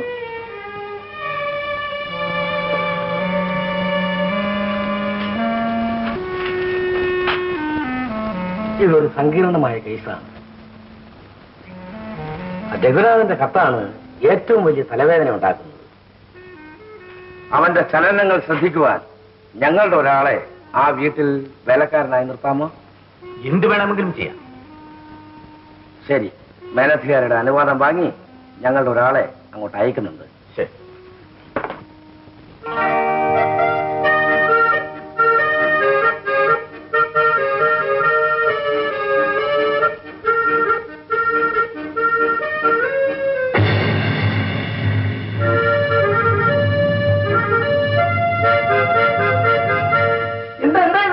പിന്നെ എന്റെ യൂണിഫോമിനെ അല്ലേ നേരെ എന്തുമാത്രമായി ഇന്ന് ഡ്യൂട്ടിക്ക് പോകണ്ടേ?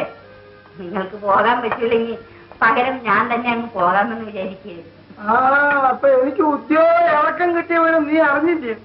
അല്ല, കയറ്റം എന്ന് പറഞ്ഞിപ്പോ ഇറക്കമായോ? ഈ കേസിന്റെ തുമ്പ് കണ്ടുപിടിക്കാനുള്ള ഒരു പ്രധാന കണ്ണിയായിട്ട് എന്നെ തരം താഴ്ത്തിയിരിക്കുക. ആ തുമ്പ് നീ തന്നെ കണ്ടുപിടിച്ചിരുന്നെങ്കിൽ ഈ വേലക്കാരനായിട്ട് ആ വീട്ടിൽ എനിക്ക് നിൽക്കേണ്ടി വരുമായിരുന്നു. ഭർത്താവേ, ഈ കേസ് നമ്മുടെ അന്തസ്സിന് അത്ര ഹാനികരമല്ല. ഇന്നവരെ ഞാൻ സമ്പാദിച്ച സൽപ്പേര് നിങ്ങൾ നശിപ്പിക്കും. അയ്യോ, അങ്ങനെ പറയരുത്. പൊതുവേ പോലീസുകാരുടെ ഭാര്യമാരെ പറ്റി വളരെ നല്ല പേരാ, പ്രത്യേകിച്ച് കാഞ്ഞിക്കുട്ടിയെ പറ്റി. എന്തോ ഈ വേഷം ധരിച്ചപ്പോ എനിക്ക് തോന്നി. ഈ രഘു എന്ന് പറയുന്ന പുനർജന്മി ആരാ? CID നിങ്ങളുടെ ആളാ. സത്യം പറയുമ്പോൾ വിരളി പിടിക്കരുത്. നിങ്ങൾ സുരവിലയിൽ പോയി മരിച്ച രഘുവിന്റെ ഡയറി എടുത്തോണ്ട് വന്നില്ലേ? എന്നിട്ട് ആ ഡയറി വായിച്ചു നോക്കിയിട്ട് അതുപോലുള്ള ഒരാളെ നിങ്ങൾ പടച്ചുണ്ടാക്കുകയായിരുന്നു. ഞാൻ ഇപ്പോൾ വായിക്കുന്ന പുസ്തകത്തിൽ ഇതേപോലൊരു കഥാപാത്രമുണ്ട്. ജാനകുട്ടി, ഈ ദേഷ്യം എന്ന് പറയുന്നുള്ളൂ, ആ വികാരം എനിക്ക് അവകാശപ്പെട്ടതാണ്. ഞാൻ എന്നാ ചെന്ന് പിടിച്ചോണം, പക്ഷെ പിടുത്തം സ്വന്തം കഴുത്തേലാവരുത്. ഞങ്ങളുടെ CID വർഗത്തിൽപ്പെട്ടവനാണെന്നുണ്ടെങ്കിൽ ഞാൻ അറിയണ്ടേ? ഭാര്യയാണെങ്കിലും അനാവശ്യം പറഞ്ഞ നിനക്ക് ഒരു ആദ്യമുണ്ട് കേട്ടോ. പിന്നെ തോന്നിയ ദിവസം പറഞ്ഞാലുണ്ടല്ലോ മര്യാദക്ക് വെച്ചോളൂ. ഇതെന്താണെന്ന് അറിയാം. ലാത്തി ഇതിന്റെ ചൂടറിയോ? ഇല്ല, എന്റെ ലാത്തിയുടെ ചൂട് ഞാൻ അറിയിച്ചിട്ടേ ഉള്ളൂ. എന്നാലേ ഇതിന്റെ ചൂടൊന്നും നിങ്ങൾ മനസ്സിലായോ?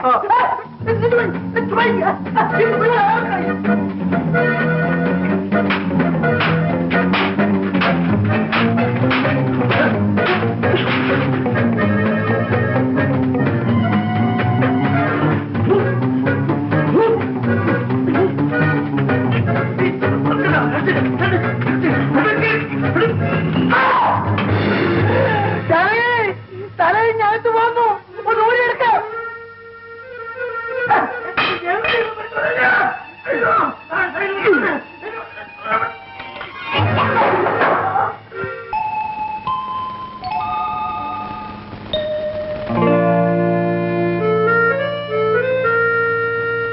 നീ ആര്? പുതുതായിട്ട് നിയമിച്ച വേലക്കാരൻ. പേര്? ശിവശങ്കരൻ. അങ്ങേ പ്രത്യേകം ശ്രദ്ധിക്കാൻ കൊച്ചുമുതലാളി നിയമിച്ചിരിക്കുകയാണ്. ആ ഫോട്ടോ അവിടെ നിന്ന് മാറ്റി.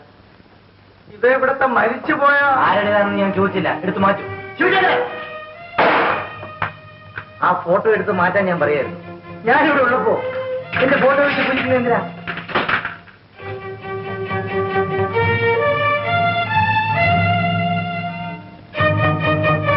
ഇതകത്തുകൊണ്ട് പോയി വയ്ക്കും. ഈ ഫോട്ടോ അങ്ങേടേതാണോ? അല്ല, ഇതെന്റെ അനിയന്റെയാണ്. അവൻ കാശ് മുടക്കി ഫ്രെയിം ചെയ്ത് വെച്ചിട്ടുള്ളതാണ്. അതുകൊണ്ട് ഇതിന്റെ പേരിൽ എനിക്ക് യാതൊരു അവകാശവുമില്ല. അവന് കൊടുത്തേക്ക്.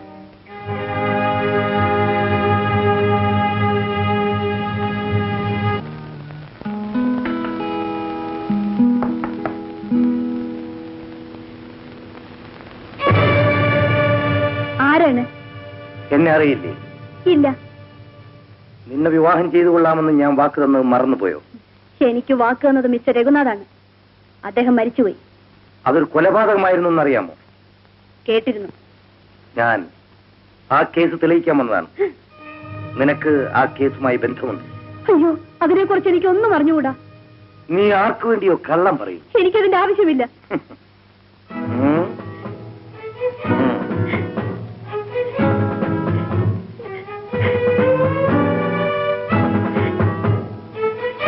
നിനക്കൊരു കാളസർപ്പത്തിന്റെ സൗന്ദര്യമുണ്ട്. അതുകൊണ്ട് എന്നെ മയക്കാൻ നോക്കണ്ട. പറയൂ, ഈ കൊലപാതകം എങ്ങനെ നടന്നു?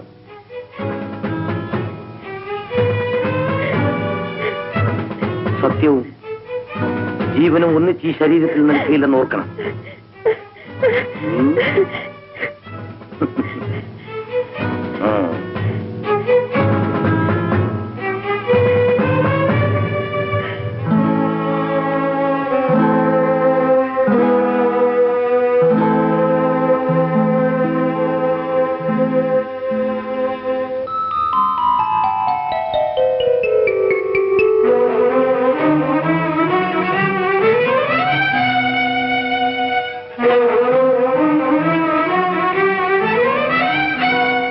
എന്തു പറഞ്ഞാലും എന്നെ കൊണ്ട് ഈ തീരിയിരിക്കുന്നത് നിങ്ങളാണ്.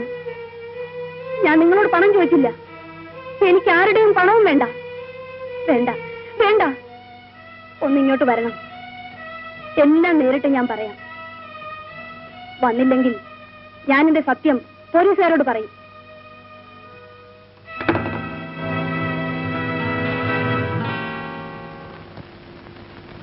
അങ്ങൊന്ന് കാപ്പി കഴിച്ചില്ല? ഞാൻ മറന്നുപോയി. കൊണ്ടു ഇപ്പോഴും വേണ്ട. എന്താ അങ്ങുന്നൊരു അസ്വരസം? എന്താ? അല്ല, അവന്റെ ഒരു അസ്വരസം.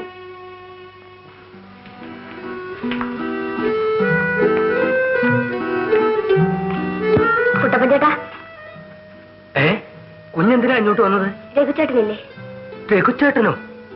കുഞ്ഞെന്താ ഈ പറയുന്നത്? അതെ, അദ്ദേഹം തന്നെ. ആ, അദ്ദേഹമുണ്ട് ആ മുറിയിൽ. വരൂ.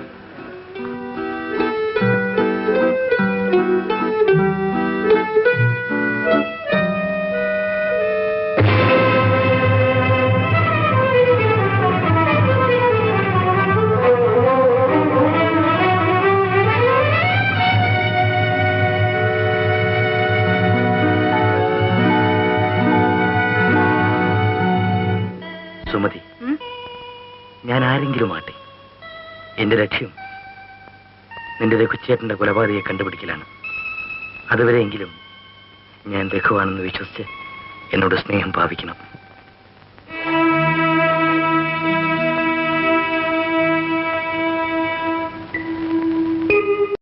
സുമതി എങ്ങനെ വീട്ടിൽ നിന്ന് രക്ഷപ്പെട്ടു? അച്ഛൻ വെളിയിൽ പോയി. അമ്മയോട് എന്റെ കൂട്ടുകാരിയെ കാണാൻ പോവുകയാണെന്ന് പറഞ്ഞു വന്നു.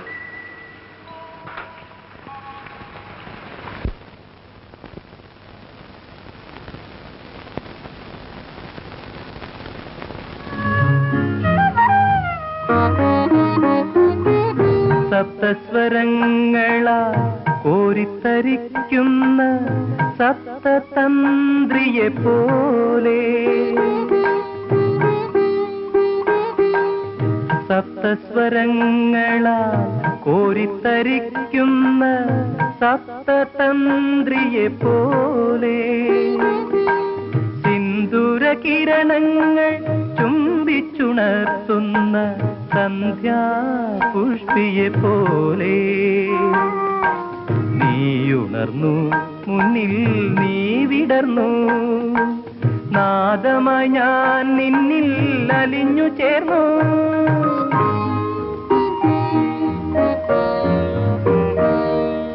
ചൈത്രയാമിനി ചന്ദ്രികയാലൊരു ചിത്രനീരാളം വിരിച്ചു. ഇന്ദിവരമിഴി എൻ തമ്പുരുവിൽ ഹിന്ദോളരാഗം തുടിച്ചു.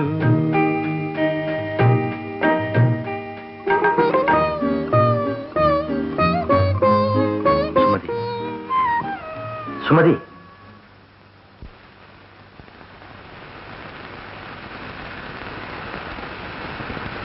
സുമതി പോയിക്കൊള്ളു.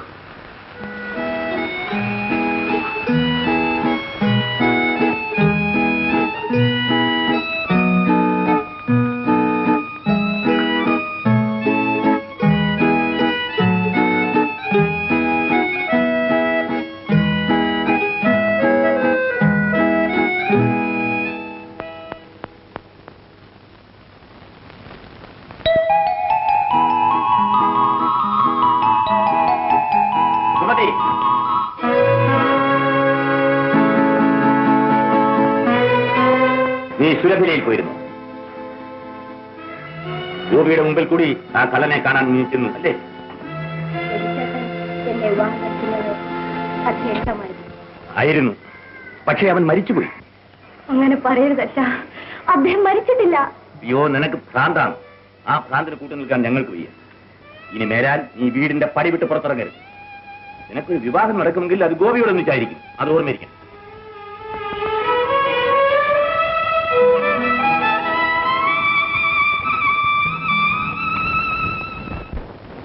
കാര്യമൊക്കെ ശരി, പക്ഷെ ഈ തെളിവ് വെച്ച് അവനെ എങ്ങനെ പിടിക്കും Sivasankara?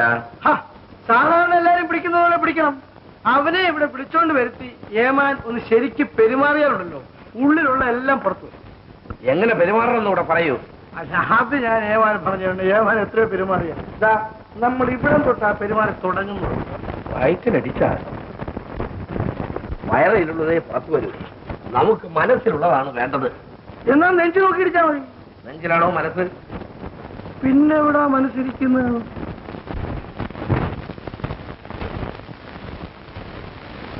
Good morning Mister Sadanandan. എന്ത് വേണം? വന്നിട്ട് കുറച്ചു ദിവസമായി. സൗകര്യമായി കാണാമെന്ന് വിചാരിച്ച് വരാൻ വൈകിയതാണ്. വിവരങ്ങളെല്ലാം ഗോപി ഒന്ന് പറഞ്ഞു. എന്തെങ്കിലും വരുമെന്ന് പ്രതീക്ഷിച്ചിരുന്നു. കാര്യങ്ങളൊക്കെ എങ്ങനെ നടക്കുന്നു? ഭംഗിയായി നടക്കും. എനിക്ക് കുറച്ച് പണം വേണം. പണമോ? ചോദിക്കാൻ അവകാശം. മിസ്റ്റർ സദാനന്ദൻ, ഞാനല്ല ഇപ്പോഴും സദാനന്ദൻ തന്നെ. പക്ഷെ നീ ഒരിക്കലും ലഘുവാവില്ല. കൂടുതൽ സംസാരിക്കാതെ പോകാം. എല്ലാ വാതിലുകളും അടച്ചിട്ടിരിക്കുകയാണ്. നമ്മുടെ സൗഹൃദ ബന്ധം തകർക്കരുത്. പണം കൊണ്ട് അത് നശിപ്പിക്കരുത്. എന്റെ സുഹൃത്ത് മരിച്ചുപോയി. മരിച്ചുപോയ ആ സുഹൃത്തിനോട് രേഖയില്ലാതെ വാങ്ങിയ ആ 50,000 രൂപ ഞെട്ടുന്നു. എന്റെ അവകാശം ഞാനായതിനു ശേഷം കോടതിയിലൂടെ വാങ്ങിക്കൊള്ളാം. ആ 50,000 രൂപ എനിക്ക് അങ്ങനെ ആരും പണം തന്നിട്ടില്ല. ഉണ്ടെങ്കിൽ തന്നവർ വന്ന് ചോദിക്കട്ടെ. നിന്നോട് സംസാരിച്ചു നിൽക്കാൻ നേരമില്ല. എവിടെ പോകുന്നു? നാവും കൈയും തമ്മിലുള്ള വ്യത്യാസം മനസ്സിലാക്കിയാൽ കൊള്ളാം. നാക്ക് മതിയാകാതെ വന്നാൽ കൈയെടുക്കേണ്ടതായി വരും. ആ കാര്യം നിങ്ങൾ ഓർക്കണം. കൈയും കാലും നിനക്ക് മാത്രമല്ലടാ. അവൻ എന്ത് ചെയ്യുമെന്ന് എനിക്കൊന്നറിയണം. തന്റെ ഡിപ്പാർട്ട്മെന്റ് കൈയൊഴിഞ്ഞാലും ഞാൻ വിടുകയില്ല. നമ്മൾ അവനെ വിടുന്നതും വിടാതിരിക്കുന്നതും ഒന്നും അല്ല ഇപ്പോഴത്തെ പ്രശ്നം. അവൻ നമ്മളെ തടിയിങ്ങി വിട്ടുതന്നാ മതിയായിരുന്നു.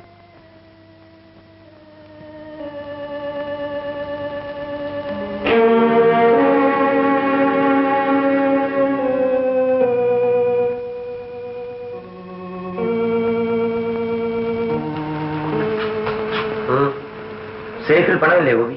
ഉണ്ട്. എന്നാ താക്കോലിഞ്ഞ. എന്തിനാണ്? നിങ്ങളും പണത്തിന് ആവശ്യം. ചോദിക്കാൻ അവകാശം. അനിയ, കണ്ണടച്ച് ഇരുട്ടാക്കുന്നത് നല്ലതല്ല. തെറ്റിദ്ധരിക്കുന്നു. ഞാൻ രാത്രി പോലും കണ്ണടയ്ക്കാറില്ല.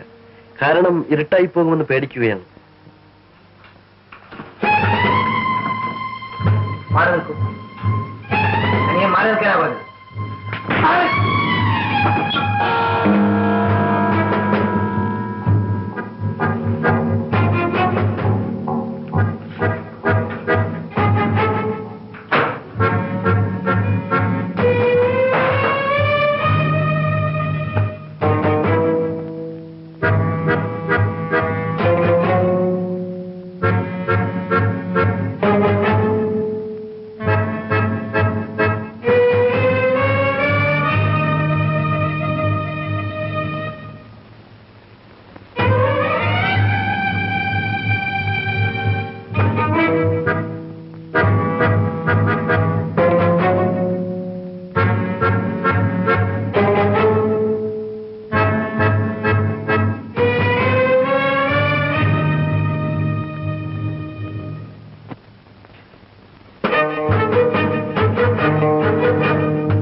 അവസാനിപ്പിച്ച് ഈ നിമിഷം ഇവിടുന്ന് പോണം. വന്ന വഴിക്ക് പോയില്ലെങ്കിൽ പോകാൻ ഇഷ്ടമില്ലാത്ത വഴിക്ക് ഞാൻ പറഞ്ഞയക്കും. അയച്ചോളൂ. പക്ഷേ അതിന്റെ ഫലമായി നീയും നിനക്ക് ഇഷ്ടമില്ലാത്ത വഴിക്ക് പോകേണ്ടി വരും. തൂക്കുമരത്തിലേക്കോ ജയിലിലേക്കോ. എന്നെ ഇവിടെ വിട്ടേച്ച് പോകുമ്പോ ഇൻസ്പെക്ടർ രാധാകൃഷ്ണൻ പറഞ്ഞ ഓർമ്മയുണ്ടല്ലോ.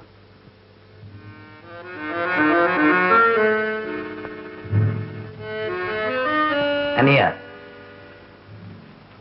എന്റെ ഈ അഭിനയത്തിന്റെ അവസാനത്തെ യവനിക വീഴ, അതുവരെ ഒന്ന് കാത്തിരുന്നു കൂടി. പോയി സുഖമായി കിടന്നുറങ്ങും.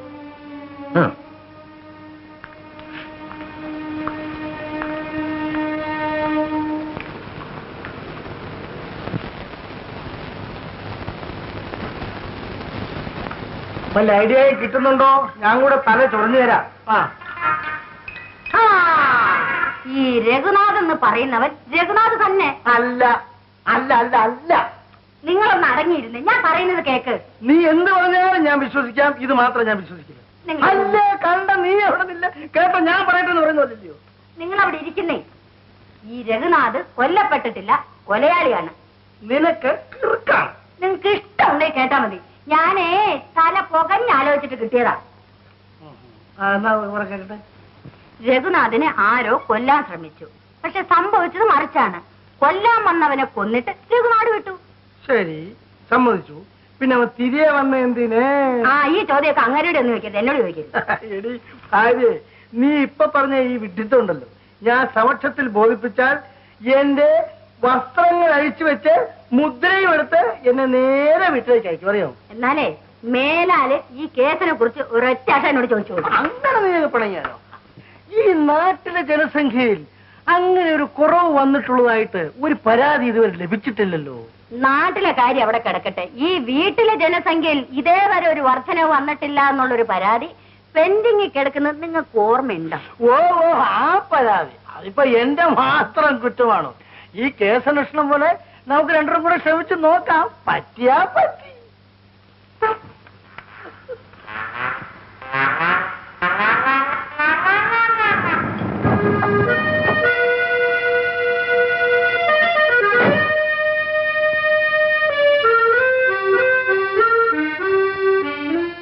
കാത്തേനി, ഞാൻ സുമതിയുടെ വിവാഹ തീയതി നിശ്ചയിച്ചിട്ട് വന്നിരിക്കുകയാണ്. അവളെവിടെ?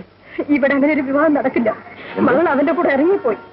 അവൻ കാറുമായി വന്നിരുന്നു, ഞാൻ പിടിച്ചിട്ട് നിൽക്കണ്ടേ? നീ പോയിക്കോ.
നിങ്ങൾ പോലീസുകാർ കന്നുകൂട്ടാൻ പോകുന്ന നല്ലത്.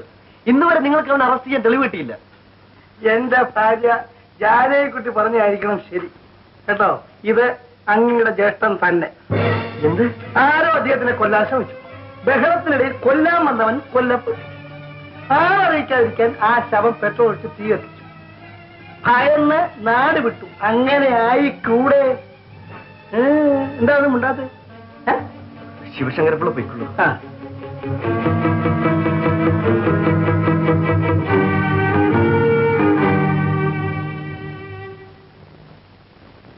രാഗിണി,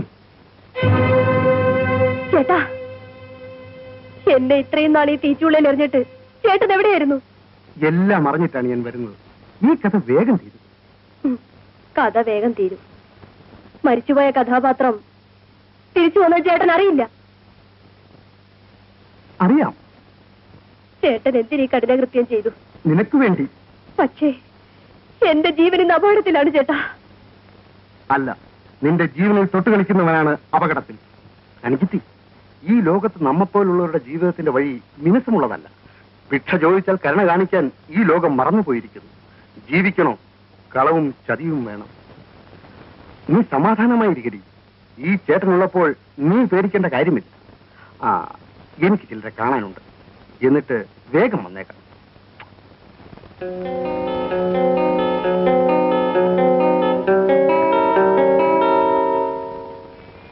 മരിച്ചവൻ മരിച്ചു. അവനെപ്പറ്റി ഒരു ചീത്ത വിചാരം നിന്റെ മനസ്സിൽ ഉണ്ടാകണ്ട എന്ന് കരുതിയാണ് ഇത്രയും കാലം പറയാതിരുന്നത്. എന്നാലേ ഇനിയായിട്ടതൊന്നും പറയുകയും വേണ്ട. അല്ല, പറയിപ്പിച്ച് ഇറങ്ങുവെച്ചാൽ എന്ത് ചെയ്യും? എന്നാ കേട്ടോളൂ. നിന്റെ രജിച്ചേട്ടൻ പാട്ടുകാരി രാഗിനിയുമായി ബന്ധത്തിലായിരുന്നു. അവളെയും വിവാഹം ചെയ്തോളാമെന്ന് വാക്ക് കൊടുത്തിരുന്നു. രഘുചേട്ടനെ പറ്റിയാണോ അച്ഛൻ പറയുന്നത്? അതെ. അറിഞ്ഞിട്ട് മിണ്ടാതിരുന്നതോ ഇതുവരെ? ഇല്ല ഇല്ലച്ചാ, അത് ഞാൻ വിശ്വസിക്കില്ല. നിനക്കതിനൊരു അവസരം തരുന്നു. രഘുവേ മരിച്ചുള്ളൂ. ആ സത്യമം സൂക്ഷിച്ചുകൊണ്ട് അവൾ ഇപ്പോഴും ജീവിച്ചിരിക്കുന്നു. പോയി ചോദിക്കുക.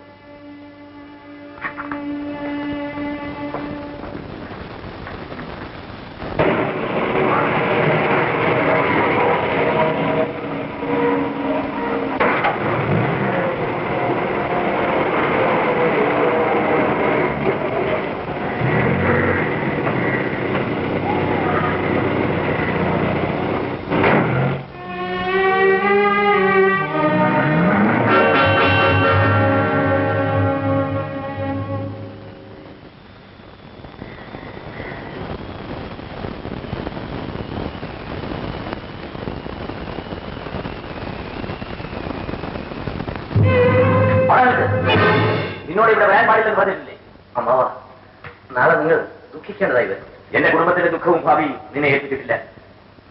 ഞാനാണെന്ന് തെളിയിക്കാൻ എന്നെ അനുവദിക്കൂ. എനിക്ക് പണത്തിനും സ്വത്തിനും താല്പര്യമില്ല. സുമതിയും ഞാനും ചെറുപ്പത്തിലെ ഒരുമിച്ച് കളിച്ചു വളർന്നവരാണ്. അവളെ കൂടാതെ എനിക്ക് ജീവിക്കാൻ വയ്യ അമ്മാവ. അമ്മാവൻ സ്വല്പനേരം അവിടെ ഇരിക്കൂ. എന്നെ പറയാൻ അനുവദിക്കൂ അമ്മാവ. സത്യമായി ഞാൻ തന്നെയാണ് രഘു. എന്നെ അവർ കൊല്ലാൻ ശ്രമിച്ചതും ശരിയാണ്. പക്ഷേ ഞാൻ കൊല്ലപ്പെട്ടില്ല. എന്റെ ശരീരത്തിൽ പെട്രോൾ ഒഴിച്ച് തീ വയ്ക്കാനായിരുന്നു അവരുടെ ശ്രമം. നല്ലൊരു കാര്യം പറയട്ടെ. എന്താ, മരണമൊഴിയാണോ? കേൾക്കട്ടെ. നിനക്ക് എന്നോട് വ്യക്തിപരമായ ഒരു വിരോധവും ഉണ്ടാവില്ല. നീ ആരാണെന്ന് എനിക്ക് അറിഞ്ഞൂടാ. ആർക്കോ വേണ്ടി നീ ഇത് ചെയ്യുന്നു. എന്റെ ബ്രീഫ് കേസിൽ 5000 രൂപയുണ്ട്. എന്നെ കൊന്നാലും നിനക്കതെടുക്കാം. പക്ഷേ എന്റെ സമ്മതത്തോടുകൂടെ നിനക്കിതെടുക്കാം. എന്നെ കൊല്ലുന്നതിന് നിനക്ക് എന്ത് കിട്ടുമെന്ന് എനിക്കറിയില്ല. നിനക്കിത് കച്ചവടമാണ്. ആ 5000 രൂപ എടുത്ത് എനിക്ക് എന്റെ ജീവൻ തിരിച്ചു തരൂ.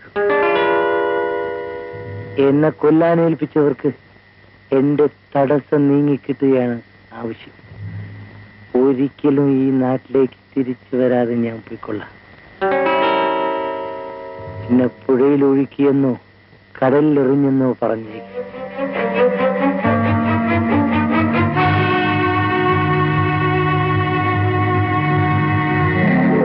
അങ്ങനെ അവൻ എന്നെ മോചിപ്പിച്ചു. ഞാൻ ബോംബെക്ക് പോയി. മരണത്തെക്കാൾ നല്ലത് ജീവിതമാണെന്ന് കരുതിയിട്ടാണ് അങ്ങോട്ട് പോയത്. കുറച്ചുനാൾ കഴിഞ്ഞപ്പോൾ ആ ബോധം നശിച്ചു തുടങ്ങി. മറ്റെന്ത് നഷ്ടപ്പെട്ടാലും സുമതിയെ എന്റെ മനസ്സിന് ആവശ്യമായിരുന്നു. മരണത്തിൽ നിന്നുള്ള ഒളിച്ചോട്ടം വ്യർത്ഥമായി തുടങ്ങി. ഞാൻ ഇങ്ങോട്ട് തിരിച്ചു പോന്നു. ഇവിടെ വന്നപ്പോഴാണ് എന്റെ മരണത്തെക്കുറിച്ചുള്ള വാർത്തകൾ അറിഞ്ഞത്. ഞാൻ കൊല്ലപ്പെട്ടിരിക്കുന്നു. മനോഹരമായ കഥ. ഇതാണ് സത്യം. എങ്കിൽ അന്ന് കൊല്ലപ്പെട്ട, ഞങ്ങൾ ദഹിപ്പിച്ചു കളഞ്ഞ ശവം ആരുടേതാണെന്ന് പറഞ്ഞു. എന്താണ് ഒന്നും മിണ്ടാതെ നിൽക്കുന്നത്? അതെനിക്ക് അറിഞ്ഞൂടാ. നീ ആരായാലും ശരി, ആ കൊല നിന്റെ കൈകൊണ്ട് തന്നെ നടന്നതാവണം. അയ്യോ അമ്മാവ, ഒരു കൊലയാളിക്ക് ഞാൻ എന്റെ മകളെ കൊടുക്കുകയില്ല. മാത്രമല്ല, നീ രഘുവായാൽ കൂടി എന്റെ മകൾ നിന്നെ വെറുക്കുകയുള്ളൂ. ആ പാട്ടുകാരി രാഗിണിയിൽ നിന്ന് നിന്റെ വിശ്വരൂപം മനസ്സിലാക്കിക്കൊണ്ട് അവൾ ഇപ്പോൾ തിരിച്ചെത്തും. അതിനു മുമ്പ് ഇവിടുന്ന് പോകുന്നതാണ് നിനക്ക് നല്ലത്. അല്ലെങ്കിൽ അവൾ തന്നെ നിന്നെ ആട്ടി പുറത്താക്കും.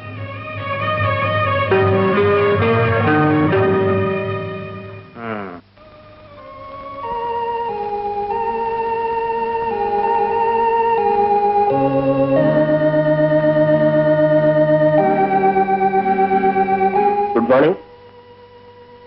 എനിക്ക് മിസ് രാഗിണി ഒന്ന് കാണേണ്ടിയിരുന്നു. വിളിച്ചോട്ടെ. Number 20 please. മിസ് രാഗിണി എവിടെ ഉണ്ടോ? എന്താ പുറത്തു പോയിരിക്കുന്നു? രാഗിണി പുറത്തു പോയിരിക്കുകയാണ്. ശരി. പ്രത്യേകിച്ച് വല്ല കാര്യമുണ്ടോ? ഒന്നുമില്ല, ഞാൻ പിന്നെ വന്ന് കണ്ടുകൊള്ളാം. Thank you very much. Ragini,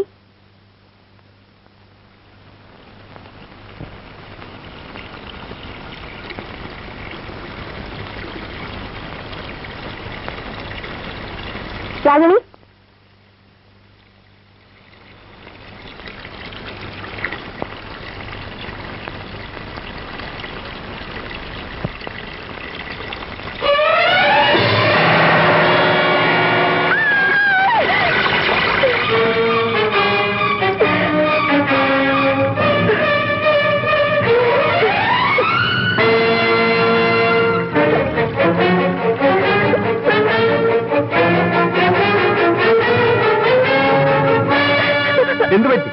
എന്തു പറ്റിയെന്ന് പറയൂ. എവിടെ? ബാത്റൂമില്. രാഗിണി. രാഗിണിയോ? എങ്ങും പോയി കളരുത്, ഇവിടെ നിൽക്കൂ. ഹലോ, പപ്പനാണ്, ഇവിടുത്തെ വേലക്കാരൻ പപ്പൻ. സദാനന്ദൻ സാറോ? ഇല്ലല്ലോ. ഇല്ല, ഇപ്പൊ പുറത്തേക്ക് അങ്ങോട്ട് പോയുള്ളൂ. ഇല്ല, എപ്പോഴാ വരുമെന്നും എങ്ങോട്ടാണെന്നൊന്നും പറഞ്ഞില്ല. ആരാ അപ്പുറത്ത് സംസാരിക്കുന്നത്? ഹലോ ഹലോ, ആരാ അപ്പുറത്ത് സംസാരിക്കുന്നു? ഉണ്ടില്ലേ? അപ്പുറത്ത് സംസാരിക്കുന്ന ആരാണെന്ന് പറയാൻ ധൈര്യമില്ലാത്തവൻ എന്തിനാ ഈ പണിക്ക് പോകുന്നത്? ഒരു പാലമിടുന്ന അങ്ങോട്ടും ഇങ്ങോട്ടും നടക്കാനാ? ഇവന്മാരെ ചോദ്യം കേട്ടാ തോന്നും അങ്ങൊന്നും എന്റെ അപ്പനോ വല്യപ്പനാണെന്ന്.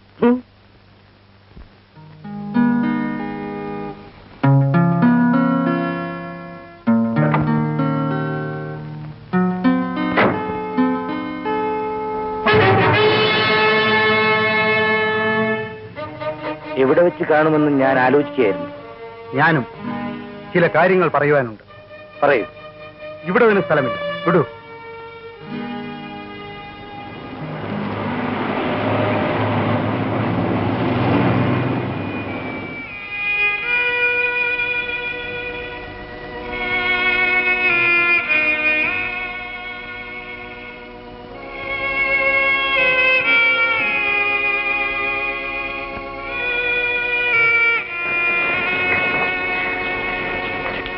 എന്താ ഇപ്പോൾ നിനക്ക് വിശ്വാസമായോ?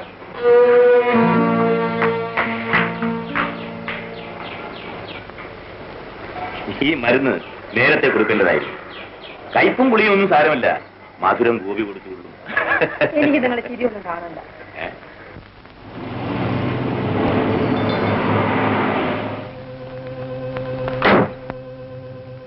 ഇവിടെ വെച്ചാകാം.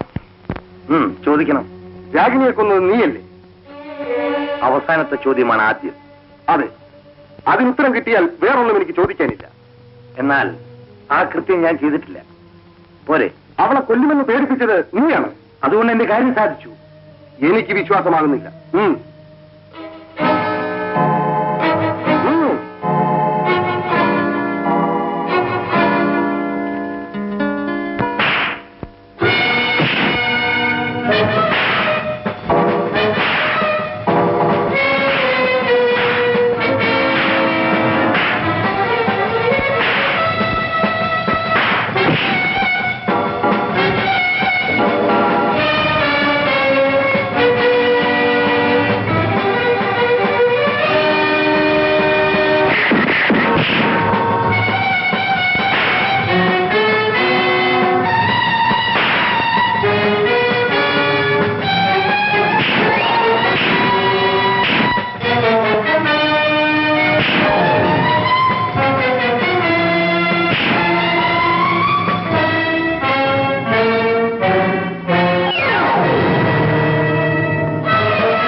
എല്ലാം ഞാൻ പറയാം.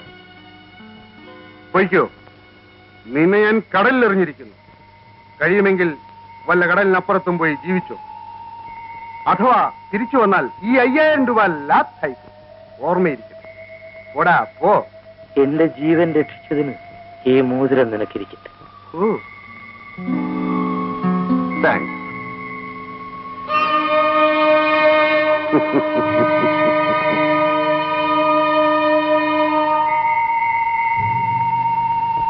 ഒന്ന്, രണ്ട്, എന്റെ വീതം കൂടി.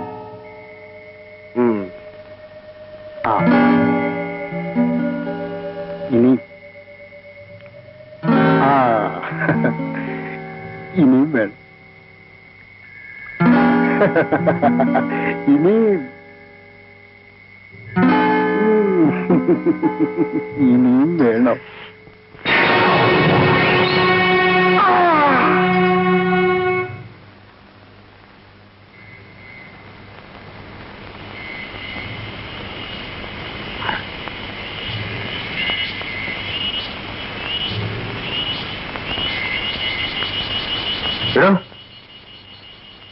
എടോ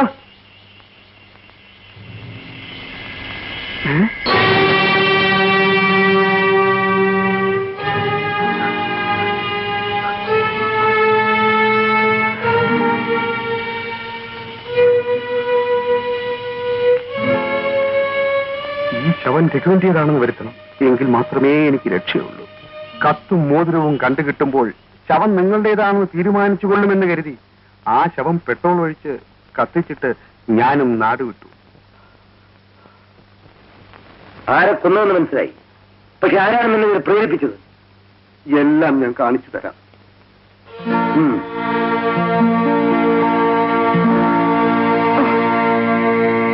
പോലീസുകാർ ആ കള്ളനെ പിടിക്കാത്തതെന്താണെന്നാ ഞാൻ ആലോചിക്കുന്നത്. ആരെന്ത് പറഞ്ഞിട്ടും അത് രഘു തന്നെയാണെന്നാ ഞാനും വിശ്വസിച്ചത്. പക്ഷെ ഇത് കേട്ടപ്പോ രഘുവിന്റെ വേഷം കെട്ടി വന്നപ്പോ ഇങ്ങനെ ഒരു കെണി ഉണ്ടാകുമെന്ന് അവൻ ധരിച്ചില്ല. തന്റെ പദ്ധതി പൊളിയുമെന്ന് വന്നപ്പോഴാ അവൻ അവളെ കൊന്നത്. ഏതായാലും ഈശ്വരൻ എന്റെ മോളെ വലിയൊരു ആപത്തിൽ നിന്ന് രക്ഷിച്ചു. ശരിയാണ്.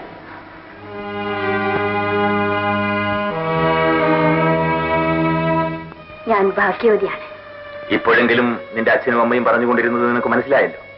അച്ഛാ, ഇനി മനസ്സിലാക്കാൻ ബാക്കി ഒന്നുമില്ല.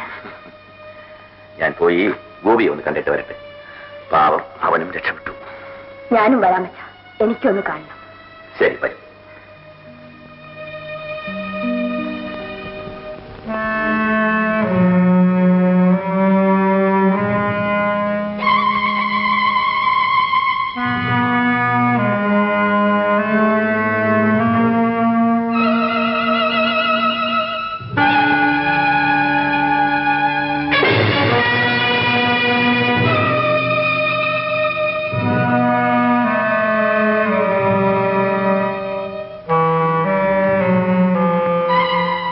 ജീവിച്ചിരിക്കുന്നു. ആത്മഹത്യ ചെയ്യാൻ ഞാൻ ആരോടും അച്ചാരം വാങ്ങിച്ചിട്ടില്ല. നീ എന്നെ വഞ്ചിക്കുകയായിരുന്നു. ആ കണക്ക് ശരിപ്പെടുത്താനാണ് ഞാൻ വന്നത്. രാഗിനി നിന്നോട് എന്ത് തെറ്റ് ചെയ്തു? എന്ത്? അവളെ നീ എന്തിനു കൊന്നു? ആര് പറഞ്ഞു ഞാനാണെന്ന്? സുമതി വരുന്നതിന് മുമ്പ് നീ ആ വീട്ടിലേക്ക് കയറുന്നത് പോലീസ് കണ്ടിട്ടുണ്ട്. കള്ളം, പച്ചക്കള്ളം. എടാ, സ്നേഹിച്ച പെണ്ണിന് ജീവിതമാണ് കൊടുക്കേണ്ടത്, മരണമല്ല. നിന്റെ ചേട്ടന്റെ പേരിൽ ആ കെട്ടുകഥ ആരോപിക്കണമെന്ന് പറഞ്ഞപ്പോൾ എന്തിനെന്ന് പോലും ചോദിക്കാതെ അനുസരിച്ചവളാണവൾ. അവൾ വിഡ്ഢിയായിരുന്നു. എല്ലാവരും എല്ലായ്പ്പോഴും വിഡ്ഢികളാവില്ല. നിനക്ക് എന്ത് വേണം? പണം വേണം? എനിക്ക് വേണ്ടത് നിന്റെ അനുവാദം കൂടാതെ വാങ്ങിക്കാനാണ് ഞാൻ വന്നത്. ഓ, തയ്യാറോടുകൂടിയാണല്ലോ ഇരിപ്പ്. അതെ, എനിക്ക് വേണ്ടി നീ എന്റെ ചേട്ടനെ കൊന്നു. ഇല്ല, കൊല്ലാൻ തന്നതിനേക്കാൾ വലിയ തുക വിടാൻ വേണ്ടി അദ്ദേഹം തന്നു. ഞാൻ വിട്ടു. കൊല്ലപ്പെട്ടത് മറ്റൊരാളായിരുന്നു. ആ കൊലപാതകത്തിനല്ല, രാഗിണിയെ കൊന്ന നിനക്ക് അതിന്റെ കൂലി തന്നതിനാണ് ഞാൻ തൂക്കിലേറുക. കൊല്ലല്ലേ? എടാ, നിന്റെ 2000 രൂപ മോഹിച്ചിട്ടല്ല, എന്റെ സഹോദരിക്കൊരു ജീവിതം കിട്ടുമല്ലോ എന്നോർത്തിട്ടാണ് നിന്റെ ചേട്ടനെ കൊല്ലുക എന്ന ആ നല്ല കാര്യം ഞാൻ ചെയ്യാൻ ഒരുങ്ങിയത്. ഒരു നിമിഷം താമസിക്കരുത്. കൊല്ലന്നെ. അല്ലെങ്കിൽ നിന്നെ ഞാൻ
ഗോപിനാഥ്, നിങ്ങളുടെ ജ്യേഷ്ഠനെ കൊല്ലാൻ പ്രേരിപ്പിച്ചതിനും രാഗിണിയെ കൊന്നതിനും ഞാൻ നിങ്ങളെ അറസ്റ്റ് ചെയ്യും.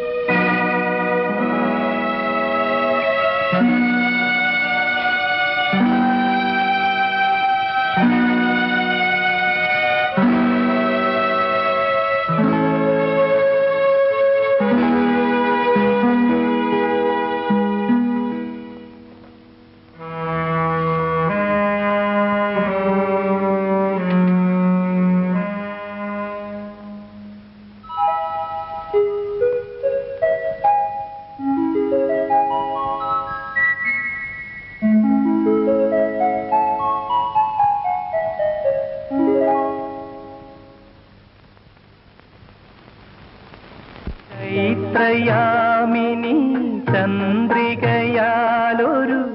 ചിത്രനീരാളം വിരിച്ചു. ഇന്ദീവരമീ എൻ തമ്പുരു